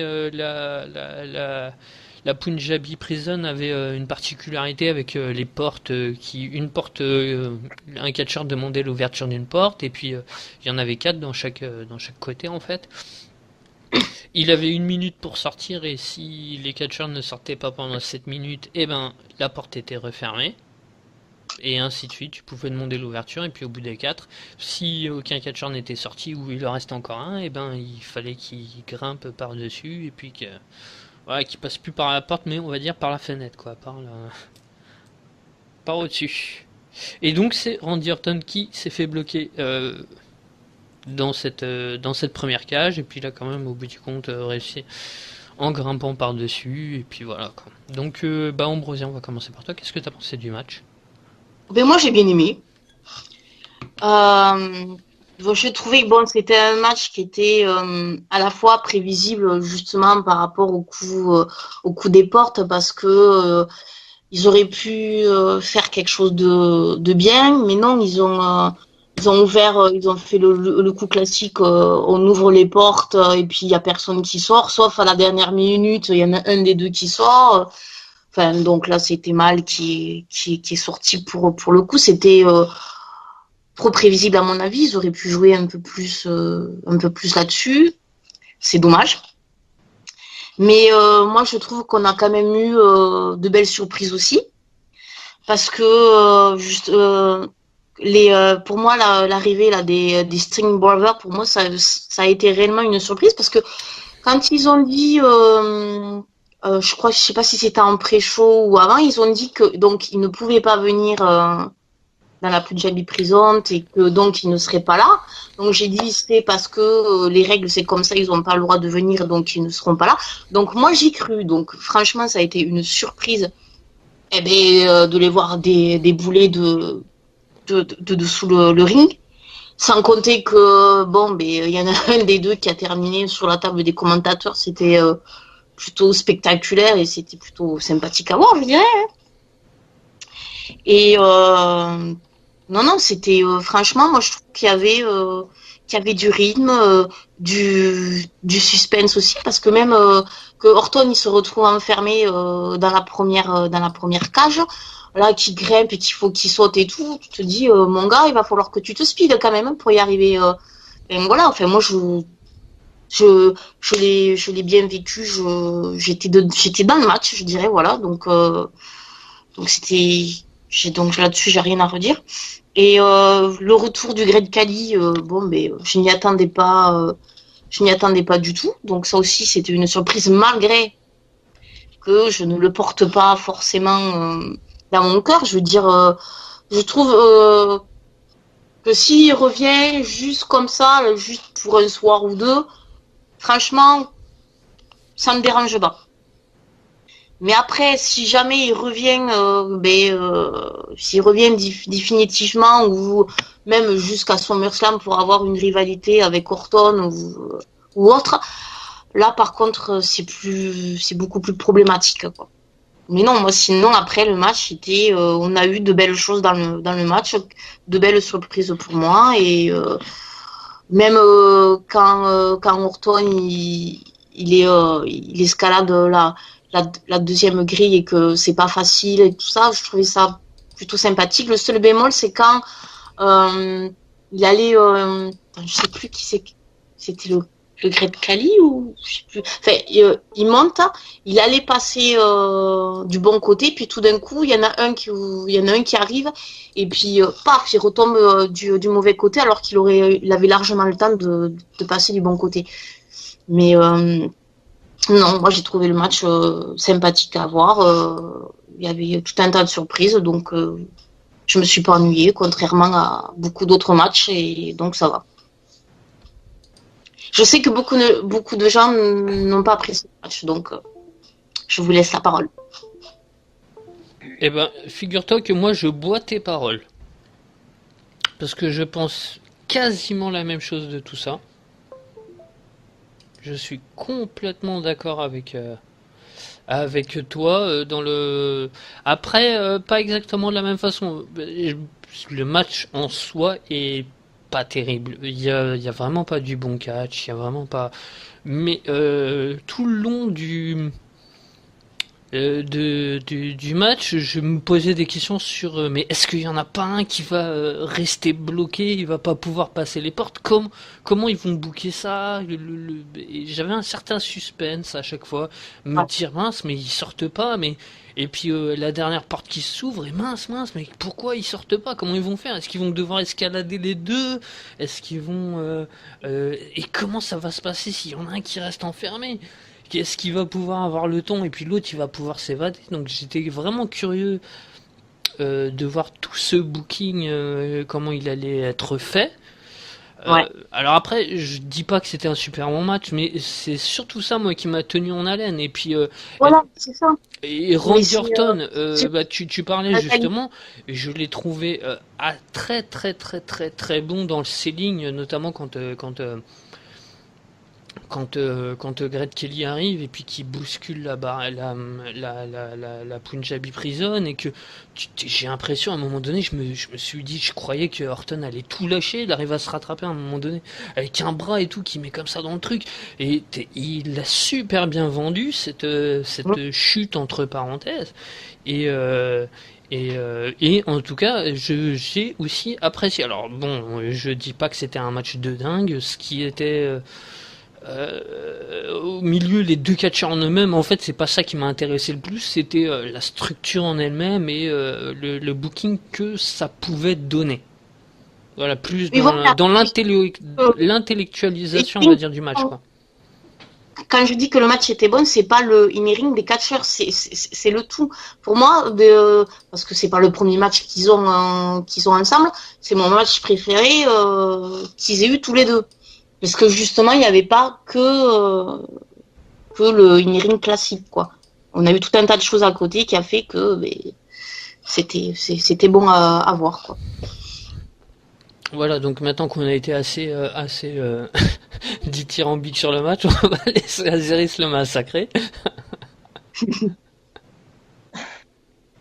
Oui, juste pour commencer, un petit aparté, j'ai trop hâte du prochain tag team match entre l'équipe Orton, John Cena contre le Great Khali et Jinder Mahal. Oh oui, Et là, tu nous spoil tout SmackDown, mais... Bref. Donc, je vais me répéter par rapport au flag match. Comment? Je veux dire, cette idée de Punjabi Prison est c'est désastreux, quoi. Le machin est moche. Le machin ne permet pas au public, je veux dire, le public dans la salle, il voit rien. Hein. Ah oui, ça ouais. Rien. Mais ça, mais à la limite, je veux dire, on s'en fout du public dans la salle. Tu vois, on n'est pas dans la salle, on est des spectateurs. On s'en fout pas parce que t'es censé faire des shows devant un public dans une salle, pas seulement à la télé. La salle, elle est pas vide. D'ailleurs, il paraît qu'il y avait plein de gens qui se barraient pendant le match parce que de toute façon, ils voyaient pas le Voilà. Ça, les gens étaient assez mécontents. C'était pas une bonne idée pour le premier match. Bon, là, tu te dis, avec Orton Mal, ça peut pas être pire. Ça n'est pas pire, mais est-ce mieux? Tu vois toujours pas. C'est d'un illogique complet. Les espaces entre les barreaux sont suffisamment larges pour qu'ils passent directement à travers, ce qui nous aurait épargné bien du temps. Je suis pas sûr. Enfin, ils étaient quand même assez les Sync Brothers, ils passent. Ah oui, les Sync Brothers. Oui, mais après, tu verrais notamment, et c'est pour ça que le booking était à peu près assez intelligent. Pour ça, c'est qu'il y en a un, les deux, ils sont à un moment donné à l'intérieur. T'en as un quand même qui sort, bon, on le voit pas, c'est hors caméra. Et puis, tu comprends que pour eux qui sont des poids légers, c'est assez simple alors que Orton et Mal qui sont quand même des brutes un peu plus. Puis avec l'importance du moment, la pression, le drame, il se traîne. Donc en fait, quand une porte est ouverte d'un côté, il y en a pas un qui se dit oui, mais il y en a trois autres autour. Je vais peut-être essayer de sortir encore plus vite. On aurait mais après tu le bloques. Après c'est vrai que cette histoire était un peu c'était même s'il y avait un certain suspense quand même, parce que je me suis posé énormément de questions, moi, comment ils allaient booker ça en fait. Mais c'est parce que toi, t'es certainement meilleur public que moi. Moi, non, j'ai c'est pas un trouvé meilleur ça. public. Peut-être que je l'ai intellectualisé trop et que j'ai cherché plutôt à savoir. Oui, mais non. Ça a été une bonne chose parce que tu as apprécié ce machin. Donc, je pense que c'est plutôt une bonne chose. Non, c'était trop long. Ils remplissent avec plein de trucs qui n'en sont pas. Alors ça on est d'accord que par rapport à la longueur, ça, il n'y a pas de. Et puis au bout du compte, moi ce match, j'ai envie de ne voir gagner ni l'un ni l'autre. Parce que j'ai moi-même, je me souviens moi-même d'avoir défendu le run de champion de Mahal en disant gna ça va pas durer. Et puis bon, c'est vrai qu'il en avait des ronds de chapeau, mais là ça dure trop, et c'est surtout ça dure sans aucun frémissement du moindre petit changement de quoi que ce soit dans tout ce qu'il fait et tout ce qu'il dit, quoi.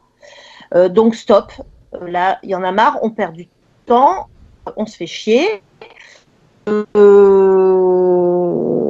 C'est quand même incroyable que Styles Owens ne se fasse pas sur le titre le plus important du show.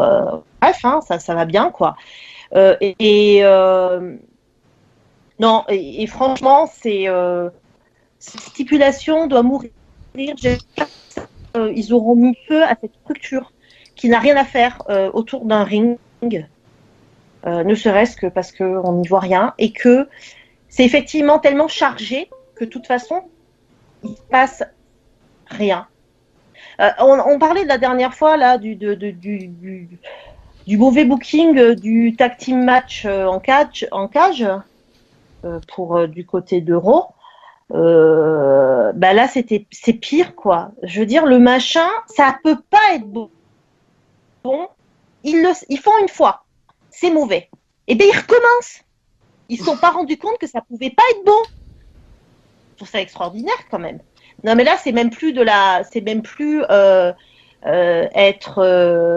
être têtu. C'est être con. Voilà. Bah, ceci dit, là, je m'énerve parce que vous m'avez énervé à trouver ça bien.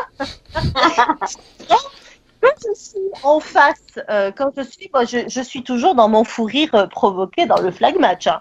Donc, je peux pas vous dire que je passe forcément un mauvais moment parce que à ce moment-là, moi, mais c'est un tel désastre, ce pay-per-view, un tel désastre que j'en pleure, quoi. J'en pleure de rire, j'en hurle de rire, j'en rigole encore en vous en parlant, parce que franchement, on a super bien commencé, et après, ça a été de pire en pire, en pire, en pire, et ça finit par un truc dont ils savaient très bien que ça fonctionnerait pas, et aux surprises, ça ne fonctionne pas.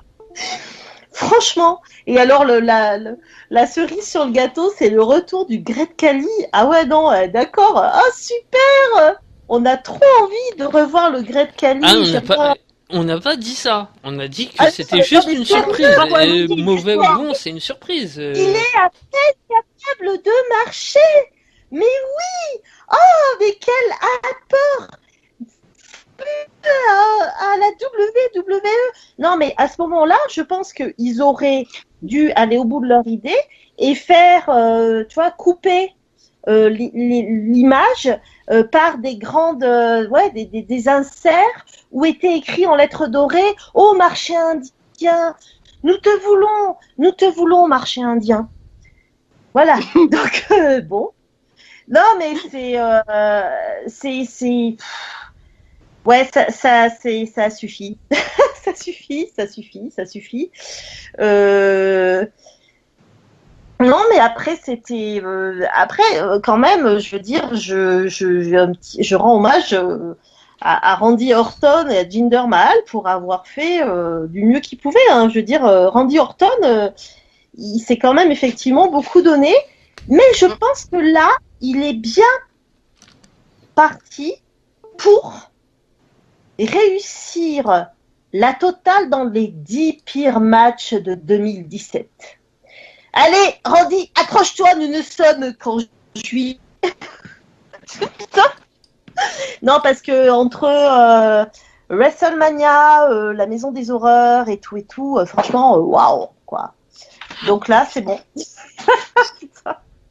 Et donc maintenant, on rajoute le Punjabi Prison Match, dont on savait dès le départ que ça ne pourrait pas, mais qu'on fait quand même et qu'on fait durer 27 minutes. Parce qu'on a tous 27 minutes de notre temps à perdre. Enfin bon, j'ai passé moi, il y a une petite m'inquiète quand même. C'est il y a quelque chose concernant ce match qui m'inquiète pour l'avenir à SmackDown. C'est le regard qu'a fait justement Orton au Great Khali.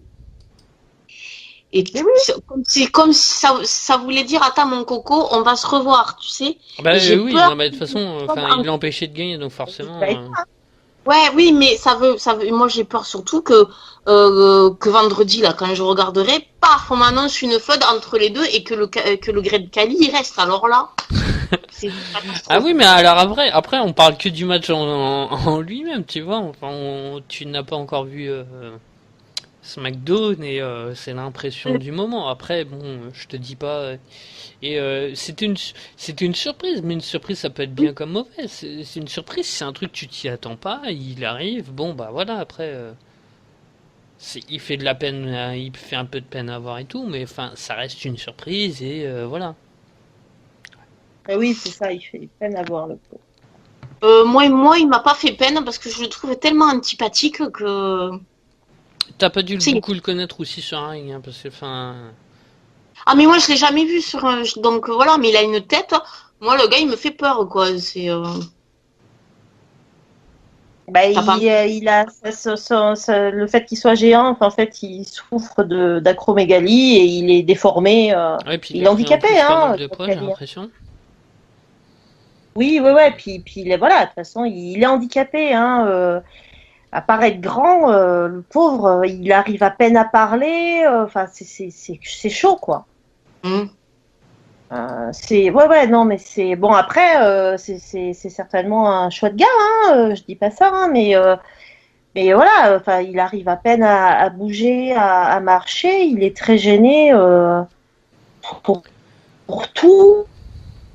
Enfin voilà, je veux dire, c'est un chouette gars. Je lui souhaite que du bon, mais putain, c'est bon, quoi. J'espère qu'il souci et qu'on le verra plus. Il est pas très divertissant, le Greg Cali. Voilà. On va, et en plus associé à Jinder Mahal.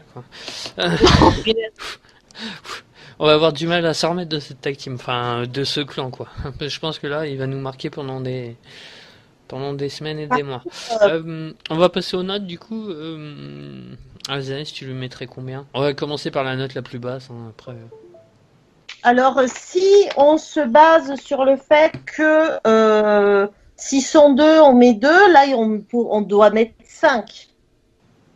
Mais malgré tout, Punjabi Prison Match, c'est non. Non, WWE. Donc, je remets 1. Hein Non, attends, franchement, non, mais ça suffit. Je veux dire, là, on est dans la, ça y est, j'ai beaucoup ri sur le coup parce que le désastre était tellement dingue que c'était à mourir de rire. Mais là, il y a la colère qui est en train de me monter parce que là, je suis désolée, mais ça n'a rien de divertissant. C'est de la merde. Et ça commence à bien faire les shows de merde à la WWE. Ça commence. Non, mais franchement, moi, enfin, ça suffit. Enfin, je veux dire, ça fait combien de pay-per-view qu'on fait? Bien que la dernière fois, on a bien dit, il n'y en a plus, hein, mais combien de shows où on sort, putain, Backlash, vous vous souvenez de Backlash? Enfin, ça suffit, quoi. Pourquoi est-ce qu'on continue à regarder cette merde? Ah bah, Moi, j'ai regardé, franchement, moi, il n'y a pas le podcast, je le regarde pas, quoi. bah Et, pareil, ça peut te rassurer. mais oui, non, mais c'est ça. Donc, en fait, on devrait être payé. Il n'y a pas un moyen, là. Faut faire un peu plus de Non, vues si tu veux qu'on non, mais rentabilise les vidéos. jurer à un moment. Bon, moi, pour les weeklies, maintenant, je regarde d'abord les critiques et puis je regarde en fonction de ce qu'il y a écrit parce que ça suffit, quoi. Puis bon, bah, il s'avère que du coup, cette semaine, c'est bien. Donc, comme quoi, hein, faut râler. Mais oui, hein, reprenez espoir, hein, SmackDown est bien. Mais, mais, mais je veux dire, à un moment, ils font du remplissage, il se passe rien, ou alors il se passe des trucs juste frustrants, pas bons. La moitié des matchs, c'est booké à l'encontre du bon sens. Et finalement, on ressort plus souvent frustré et déçu que content et satisfait. C'est quoi une entreprise qui fait du spectacle? Ils font de l'entertainment. Il est où l'entertainment? Bon, après, je me répète, mais non, mais c'est vrai que sur le coup, je me suis bien marrée, mais franchement, enfin, c'est pas du boulot, quoi. C'est pas du boulot. Bon, ta note maintenant, Ambrosia? Ah, moi, ma note, c'est bien, c'est 14 ans. Et moi, c'est 12. Mon troisième match préféré. Non, déplaise à Azeris. Bah écoute, enfin, voilà, je te dis, moi, un peu. Après, c'était surtout dans l'analyse du booking et tout ça. J'ai pas été tellement déçu, mais je m'attendais pas à grand chose. Il n'y a pas eu grand chose sur le ring, mais pour tout le reste, contrairement à toi, Voilà, j'ai plutôt apprécié cette stipulation qui laisse des marques en plus. Et puis je me disais aussi pendant le match, mais imagine les types avec ces gros trucs de bambou, ils se prennent des échardes et tout dans le dos, enfin des grosses échardes ou je sais pas quoi, enfin j'imaginais des trucs. Ouais, je sais que Orton, il avait mis une photo de lui après le match sur le dos. C'était bien rouge quand même. Enfin voilà. Donc, ouais, 12. Donc, je sais pas ça fait combien, mais je pense que Ouais, ça ouais. devrait être plutôt pas trop mal. Ça fait 28, 28 divisé par 3. C'est ça, attends, 15 plus... Non, 12, ouais, 28. 28 divisé par 3, 9. Quelque chose comme 9, quoi. Bah, franchement, vous êtes bien partis. Bah écoute, on a été divertis. Donc Voilà. après, voilà. Hein. Et donc, Ouais, non. maintenant on va parler un peu d'autre chose, comme d'habitude. On va dire qu'on va appeler ça l'instant promo, entre parenthèses. Donc des choses qu'on voudrait mettre un petit peu en avant à la fin du podcast. Donc bah, je vais vous laisser. Toi, Ambrosia, tu voulais nous parler de quoi pour, Et bien, de la Coupe du Monde de catch, donc. qui te plaît bien, c'est ça? Oui. Tout à fait. Donc Donc, on rappelle le concept, 8 pays, puisqu'il y a le huitième, c'est le reste du monde, qui dans chaque pays, 8, ouais c'est ça, 8 lutteurs s'affrontent dans chaque pays. Puis ensuite les deux finalistes sont qualifiés pour un gros tournoi qu'il y aura en Angleterre et donc toutes les choses sont en plus gratuites, sont disponibles, ont été filmées en bonne qualité, je crois, par la WCPW, donc What Culture Pro Wrestling, si je dis pas de bêtises. Organiser tout ça par eux, et puis voilà. Donc ça te plaît bien. tout à fait. Le concept ou... Le concept est très bien. Je trouve que ça aurait dû être fait bien avant, parce que beaucoup de sports ont une Coupe du Monde, et je trouve que c'est une très bonne idée de faire ça, d'autant plus que ça permet de découvrir des catcheurs qu'on ne connaissait pas forcément, parce que eux, ils sont pas, c'est pas toutes fédérations confondues, mais quelques fédérations que les gens ne connaissent pas forcément, qui sont mélangées, donc ça permet de découvrir certains catcheurs, et c'est plutôt sympathique.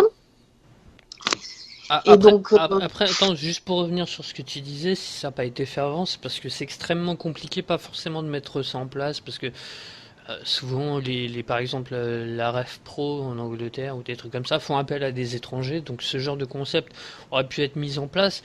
En fait, ce qui va être compliqué, ça va être la crédibilité du truc, parce que le catch, contrairement au sport où ça se joue sur le terrain, là, c'est booké à l'avance, donc enfin, tu es obligé de favoriser un pays, il va y avoir qu'un gagnant, il va être favorisé par les bookers, ça va être écrit à l'avance.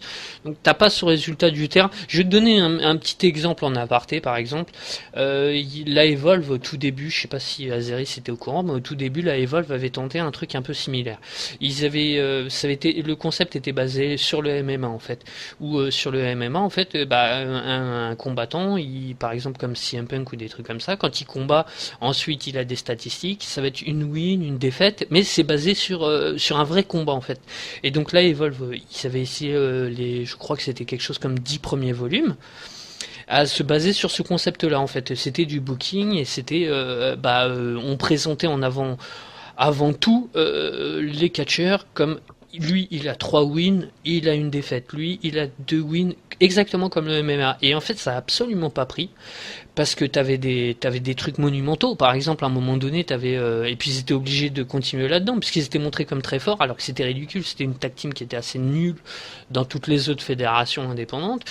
C'était Chiche et Cloud, je crois, et Cloudy, qui était à 7 ou 8 victoires d'affilée, et puis qui enchaînait les Young Bucks, les machins, et puis ils battaient en fait tout le monde. T'étais entraîné, puisqu'on mettait en avant tout leurs statistiques, donc t'étais entraîné dans un paradoxe où cette même équipe-là apparaissait à la chiquière en même temps, ils perdaient contre des jobbers, enfin façon de parler, et ils étaient entraînés par le fait que comme tu mettais en avant les statistiques, t'étais obligé de les booker très très fort obligatoirement.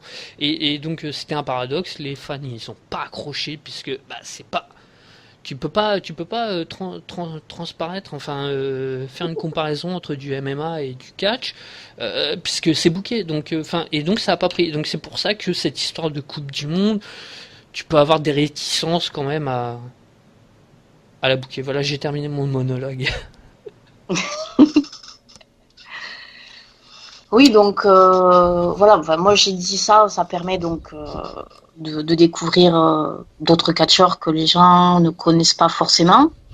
Et moi, pour l'instant, personnellement, je n'ai regardé que les qualifs anglaises et mexicaines, parce que quand tu vois la carte, c'est ce qui m'intéressait en priorité.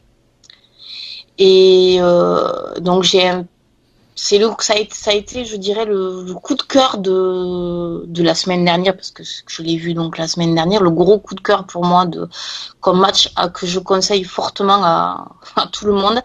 C'est un Drew Galloway vs Ricochet, parce que c'est deux catcheurs qui à la base ont un style différent de catch, mais qui s'accordent très bien. Ça a été vraiment comment dire, dans le ring ça marche très bien ensemble, et pourtant c'est deux styles.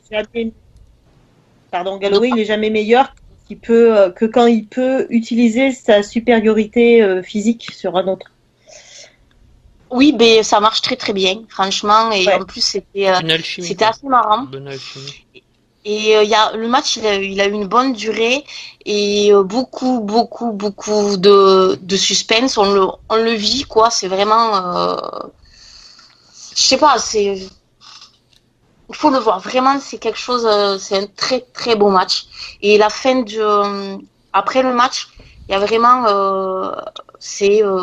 ils ont eu aussi bien l'un que l'autre, c'est un comportement vraiment très sportif, très sport. C'était beau. Moi, c'est vraiment, c'est pour les gens qui ne connaissent pas forcément Ricochet, parce que Drew Galloway c'est Drew McIntyre à la WWE, donc je pense qu'il est quand même peut-être plus connu pour les gens qui ne regardent pas du catch indie, mais Ricochet est quelqu'un de très très fort in-ring aussi, et ça leur permettra de connaître ce catcheur, et ça vaut vraiment le coup, quoi.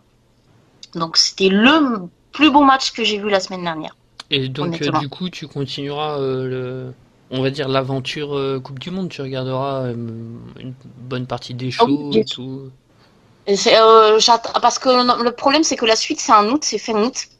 Après, pour la phase finale, mais il y a encore voilà. Il y a encore d'ailleurs j'ai pas encore posté les résultats, je les ai vus que hier ou avant-hier, je les posté bientôt parce que c'est disponible bien évidemment sur le forum, les vidéos sont aussi disponibles sur le forum, et là il y a eu encore les dernières qualifs US et puis reste du monde, et puis en fin août il y aura les finales, les phases finales, quoi. Voilà, ouais. Et aussi, par contre, j'ai un autre match aussi à conseiller, toujours dans les qualifs anglaises, pour ceux qui aiment bien la comedy wrestling. C'est le main event, quoi, le match tag team entre le Prestige et le Bullet Club, donc avec Adam Cole et les Young Bucks, et puis Gabriel Kidd qui fait pas partie du Bullet Club, et c'est ça qui va ajouter donc tout l'élément comique. Et parce que donc quand on connaît, pour ceux qui connaissent les Young Bucks, c'est une tag team très très technique, voltigeuse, et on est vraiment époustouflé à chaque fois qu'on les voit dans le ring. Et bien là, pour une fois, c'est pas ça qu'on va retenir du match, parce que on rigole vraiment beaucoup devant ce match. Donc voilà, je vous conseille fortement ces deux matchs et le Coupe du Monde en général. Voilà, c'est ça, ouais. Parce qu'il y avait aussi des beaux matchs donc pour la partie mexicaine, mais c'était en dessous que la partie anglaise quand même. Logiquement, si tu regardes la partie japonaise, bon, l'Allemagne je sais pas trop, bon, quoi qu'il y a Damax c'est plutôt un lutteur sympa, mais la partie japonaise ça devrait être également aussi très très sympa, avec le nom des participants, notamment Kushida. Kushida Par contre, je voulais juste dire pour la partie mexicaine, parce qu'on a un Cody Rhodes vs Drew Galloway, c'est la fin est très émouvante. L'après-match est vraiment émouvante par rapport à ce que dit Cody. Et un match aussi, je crois, tu nous t'avais dit décevant entre les frérots Phoenix et. Oui, voilà. Et, je m'attendais à beaucoup mieux, ouais. Pentagon, entre Pentagon et. Dommage. Ok. Et toi, Aziris, je suppute que tu vas nous parler du G1 Climax. Eh oui, hein. Pourquoi est-ce qu'on perd une demi-heure sur le Punjabi Prison Match alors qu'il y a tellement de superbes matchs dans ce G1 Climax? Non, mais je sais pas. Je trouve que cette année, alors peut-être que l'an dernier aussi, puis l'année d'avant encore, mais que je redécouvre la chose. Mais cette année, je trouve qu'il y a particulièrement beaucoup de très bons matchs, quoi. Voilà. Donc, inratable. Arrêtez tout ce que vous faites et allez regarder le G1 Climax. Je crois bien que l'année dernière c'était pareil aussi. Hein. J'ai le souvenir notamment. Après oui. c'était la finale directement, le Omega contre Naito, je crois, si je dis pas de bêtises. Je crois que c'est. En finale. Je crois que c'est un truc que je me dis chaque année. Oh là là, cette année c'est particulièrement bon. Non, en fait, ça doit être constamment particulièrement bon. Oui. Et voilà, et donc vous pouvez aller sur le forum puisque Kimura nous a fait une liste des matchs vraiment à regarder. Voilà. Kimura qui regarde à fond, et je rappellerai, enfin je glisse ça pour pas oublier de le dire plus tard, qu'on en fera sûrement, c'est sous le truc, mais comme pas mal de monde est intéressé par ce G1 Climax, on fera sûrement un podcast spécial G1 Climax. Quand il sera fini, genre une semaine plus tard, comme ça, hein, histoire qu'on fasse un peu le bilan sur la qualité, sur les gars qui nous ont surpris, les gars un peu moins, enfin voilà, quoi, qu'on fasse un bilan global de ce G1 Climax. Donc sûrement un podcast spécial. Ce qui est bien, c'est qu'on n'aura pas la truc du temps pour essayer de s'organiser ça quand tout le monde sera disponible, et pas forcément 2-3 jours après pour être sûr d'être dans la tendance, on va dire. Ça pourra attendre un peu. On n'aura pas trop de limites de. Et donc voilà, je voulais dire ça parce que j'y pensais. Et donc vas-y, je te laisse continuer, Aziris. Bah non, c'est tout. Donc je vous spoil déjà ce podcast. On va dire qu'est-ce que c'était bien. Pour une fois, on va être vachement positif dans un podcast. Ben oui, non mais c'est ça en fait. C'est là que tu te rends compte que regarder la WWE, ça a quand même une composante de sadisme parce que on doit aimer souffrir quoi. Parce que franchement, dès que tu regardes ailleurs, c'est juste un régal. C'est voilà, tu t'es délivré de la pesanteur, de la moindre décision, de la position du match sur la carte, et puis voilà, et les mecs ils s'expriment et puis ils font des grands matchs, on leur impose pas un style qui ne leur convient pas, n'est-ce pas Nakamura? Voilà, et là j'ai pas encore regardé le jour 6, mais sur le jour 5, il y a un Yano Omega absolument désopilant. Parce que Omega, quand il se met à faire le zouave, c'est quelque chose quand même. Et puis Yano, c'est Yano, quoi. Mais à côté de ça, il y a des matchs. Il y a Ibushi Naito. Qu'est-ce que vous voulez que je vous dise? Il n'y a pas besoin d'aller plus loin. Il y a Ibushi Naito. Voilà. Qu'est-ce que je voulais dire? Il y a Ibushi. Hein. Oh là là.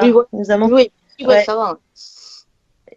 Et il y a beaucoup de très très très très bonnes choses. Il y a des fois des un peu moins bonnes choses, mais très peu. Vraiment à voir. Qui sait, peut-être que du coup, dans les années à venir ou dans les mois à venir, les podcasts qu'on fera, ça sera que pour la NJPW. Du coup, on sait pas comment l'avenir tournera. Personne sur le forum regardera de WWE et puis on se tournera tous vers la NJP. On regarde quand même parce que Raw était bon, SmackDown était bon, donc oui, et puis il y a quand même beaucoup de gens qu'on aime, qu'on apprécie et qu'on a envie de voir évoluer. Mais après, en fait, on est toujours en train de râler sur les décisions de booking, hein, la WWE. C'est vrai que c'est... Voilà, on dit du mal de Reigns et du booking, en gros. Hein, voilà, ça revient à ça. Mais il y a de très bonnes choses aussi dans la WWE. Sinon, il faudrait tous s'inquiéter de notre santé mentale, quoi.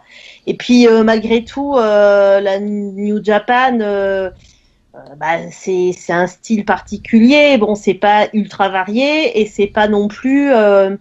C'est quand même assez verrouillé, quoi, au plan de la hiérarchie. Donc, tu peux trouver des trucs pour aller sur la New Japan Pro Wrestling aussi, hein, si tu cherches bien. Mais enfin, tu te régales tellement sur les matchs que t'as pas envie de râler. Donc, ça va. C'est tout. Sur cette note positive, je pense qu'on va pouvoir arrêter le podcast. Juste, je voulais aussi dire que, a priori, je pense qu'on va essayer, enfin, si je trouve du monde pour faire le podcast, bien évidemment, on sait jamais, hein, pour se faire un petit live, un podcast en live, pour une preview de SummerSlam, et puis donc quelques jours avant, en fonction des disponibilités, soit mercredi, soit vendredi, si la carte est déjà dessinée. Enfin oui, je pense que de toute façon, même le mercredi, normalement le mercredi avant. Ouais, ils sont déjà en train de nous annoncer les matchs, alors t'inquiète pas. Hein. Donc une preview de SummerSlam. Ouais, mais après, bon, c'est des events de 4 heures, donc enfin... Ouais, mais justement, ils vont faire comme d'habitude. Alors, on va finir par une note négative. Au lieu d'écrire des histoires qui vont amener à ces matchs, ils nous les annoncent et après ils vont tourner en rond jusqu'à SummerSlam. Voilà. Et donc, ouais, alors c'était mieux quand justement il les annonçait peu de temps avant le pay-per-view. Je trouve que c'était beaucoup mieux. Mais là, c'est fait uniquement pour vendre les places, c'est tout. Hein. Et donc ouais, il y aura ça, et puis quelques jours plus tard, je sais pas trop quand est-ce que ça va tomber, je crois que ça s'arrête aux alentours du 17, si je dis pas de bêtises, le G1 Climax. Oui, 17, ouais. Donc SummerSlam c'est le 20, donc on va essayer de... Il y aura pas mal de podcasts, je pense, dans la semaine, où je sais pas trop comment on va faire, mais on risque d'enchaîner les podcasts, en fait, hein. Parce qu'entre le podcast de... preview, le podcast de débrief et puis le podcast G1 Climax. Ouais, mais après, plutôt que de couper et de discuter après pendant des heures, on peut enregistrer plusieurs podcasts. Oui, bah, après, faut que ce soit la même équipe, quoi, du coup, enfin, tu vois. Oui, bah oui, mais bon, de toute façon, on vous engage à participer, hein. Et à on venir est vous sympa. inscrire et à participer, c'est ouvert à tout le monde, hein, même les gens qui suivent le catch depuis pas très longtemps, comme Ambrosia. Et qui disent des sottises comme moi, on s'en fout. Et qui aiment les Punjabi Prison comme moi. Et vive les Punjabi Prison. Et on va s'y mettre dedans, tiens. Alors, putain, j'en viens à défendre ça, quoi, mon dieu. Alors que tout ça, ça partait d'une appréciation de tentative de réflexion sur le booking et tout ça, et mon dieu. Comment tirer le meilleur parti d'un truc qui peut pas fonctionner? Bon, bah, sur ce, on va vous laisser. Merci à tous de nous avoir écoutés jusqu'ici, et puis, bah, à la prochaine, et puis merci à vous deux, hein, toujours fidèles et au rendez-vous. Bah, merci à toi. Ciao. Ciao. Ciao.